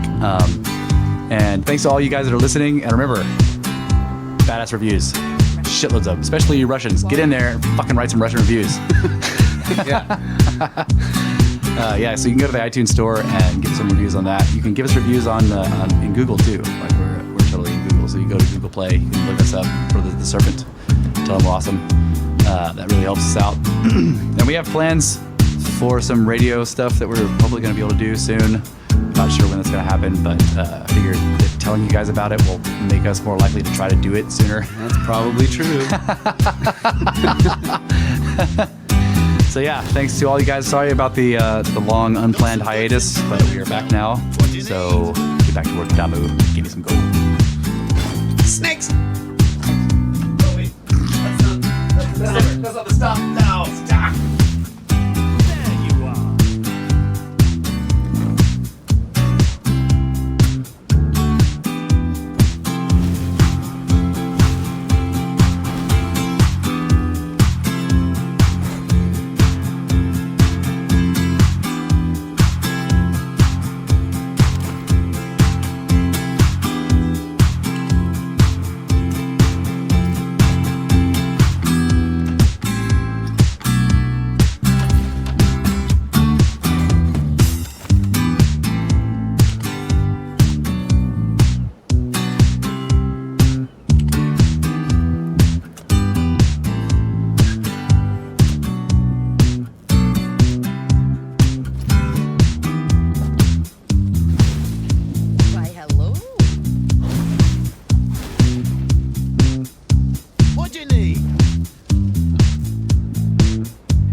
perfect excuse to see die.